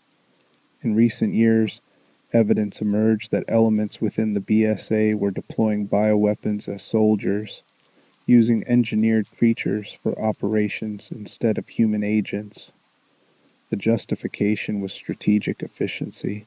Bioweapons don't require salaries or benefits, can be deployed in situations too dangerous for humans, and are expendable without political consequences when they're destroyed in combat. But this crosses the line the BSAA was founded to defend. The organization was created to combat bioterrorism, and now elements within it are perpetuating the very practices it's supposed to prevent. This revelation fractured the BSAA, created internal conflicts between agents who view bioweapons deployment as pragmatic and those who see it as betrayal of everything the organization represents. Chris Redfield found himself opposing his own organization when he discovered they were using bioweapons in operations. The man who'd spent decades fighting to eliminate bioterrorism was now fighting against the organization he'd helped build, trying to prevent the BSA from becoming what Umbrella had been, an entity that justified atrocities through appeals to necessity and strategic advantage. This internal conflict demonstrates the fundamental problem the Resident Evil timeline presents. Bioweapons are effective. They provide military advantages that conventional forces can't match. They're cheaper than training and equipping human soldiers. They can be deployed in situations where using humans would be politically unacceptable. And once some organizations start using them, others feel compelled to develop their own bioweapons as deterrent and counter capability. This creates an arms race dynamic where every nation and major organization maintains bioweapons programs to prevent being disadvantaged relative to rivals. The programs are justified as defensive, necessary for developing countermeasures and maintaining strategic parity, but the result is proliferation of bioweapons knowledge and capabilities across hundreds of organizations globally. And this proliferation means that even if every current threat was neutralized tomorrow, new ones would emerge within months because the knowledge exists, the techniques are documented, and people are motivated by profit, power, ideology, or simple curiosity to continue creating biological weapons regardless of consequences.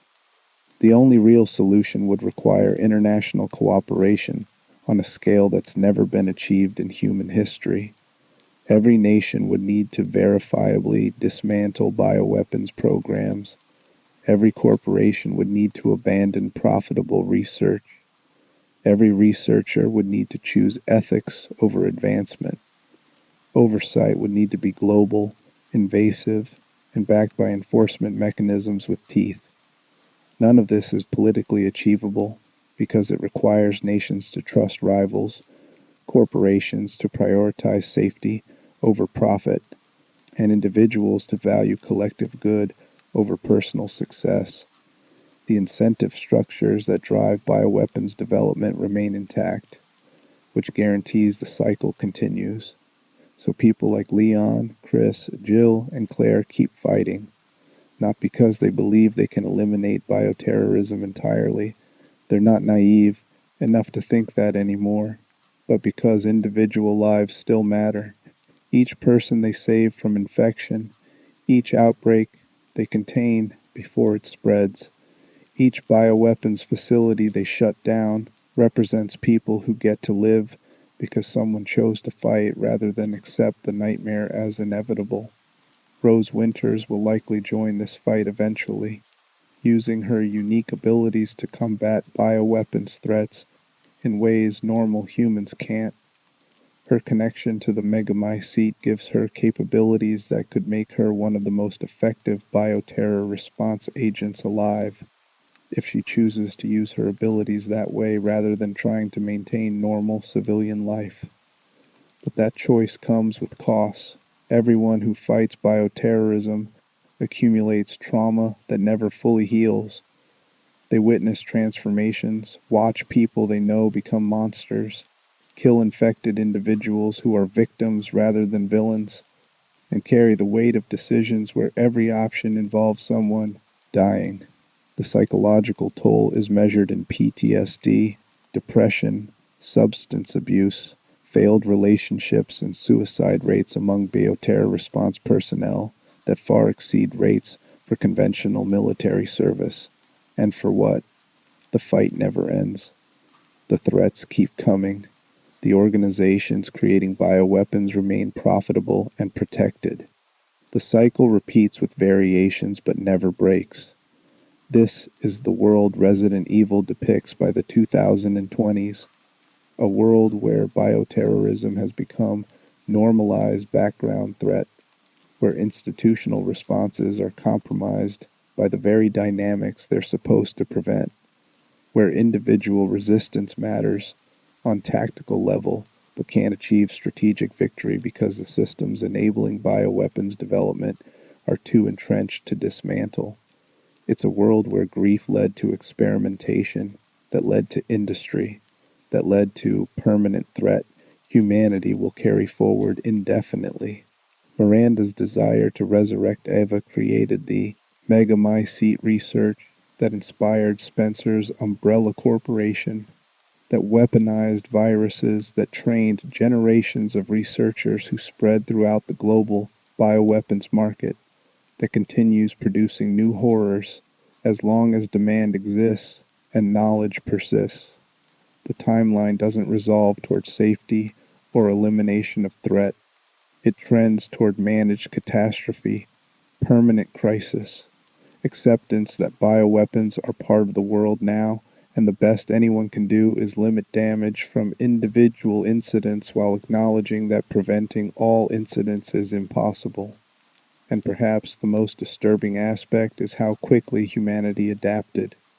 Raccoon City was unthinkable in 1998, an entire American city erased by government missile strike to contain bioweapon outbreak.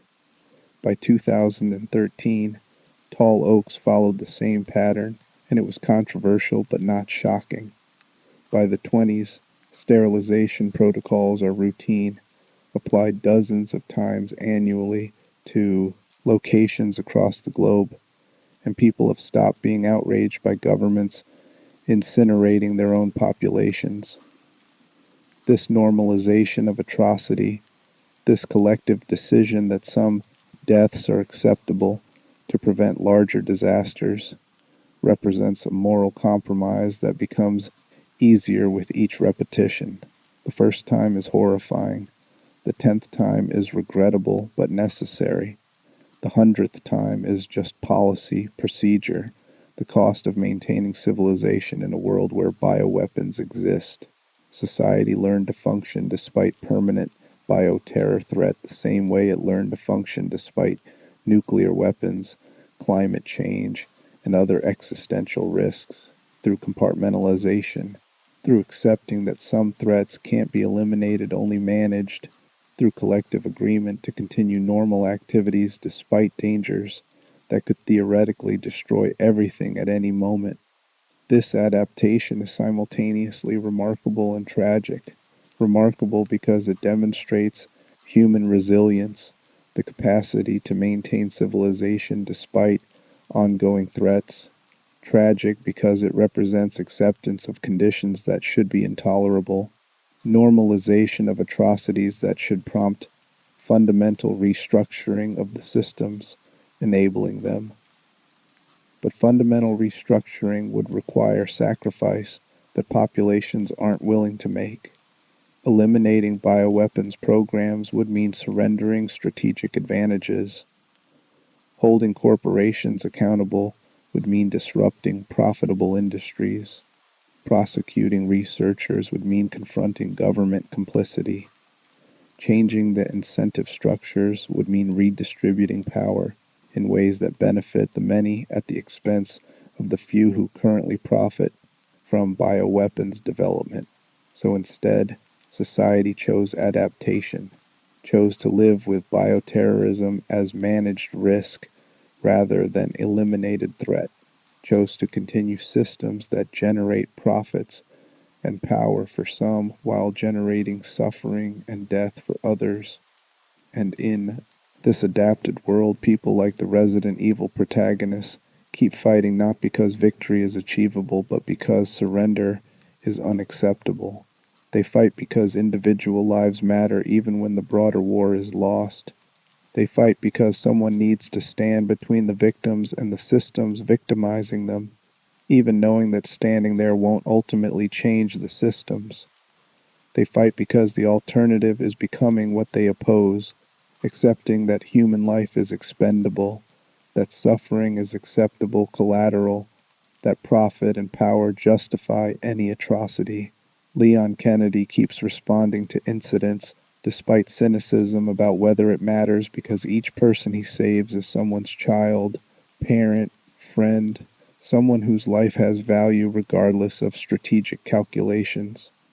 Chris Redfield keeps coordinating operations despite exhaustion, because if he stops, who replaces him might not care about minimizing casualties or might deploy bioweapons themselves. Jill Valentine keeps training agents despite trauma, because the next generation needs to learn from her mistakes so they don't repeat them. Claire Redfield keeps providing humanitarian relief, because victims need help, regardless of whether helping solves the underlying problems creating victims. Rose Winters will likely keep using her abilities to protect people, because having power and not using it to help others is its own form of cruelty.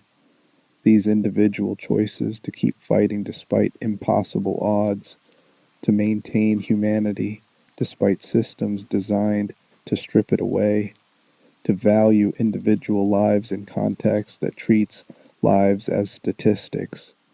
These choices are the only victory available in a world where bioterrorism has become permanent.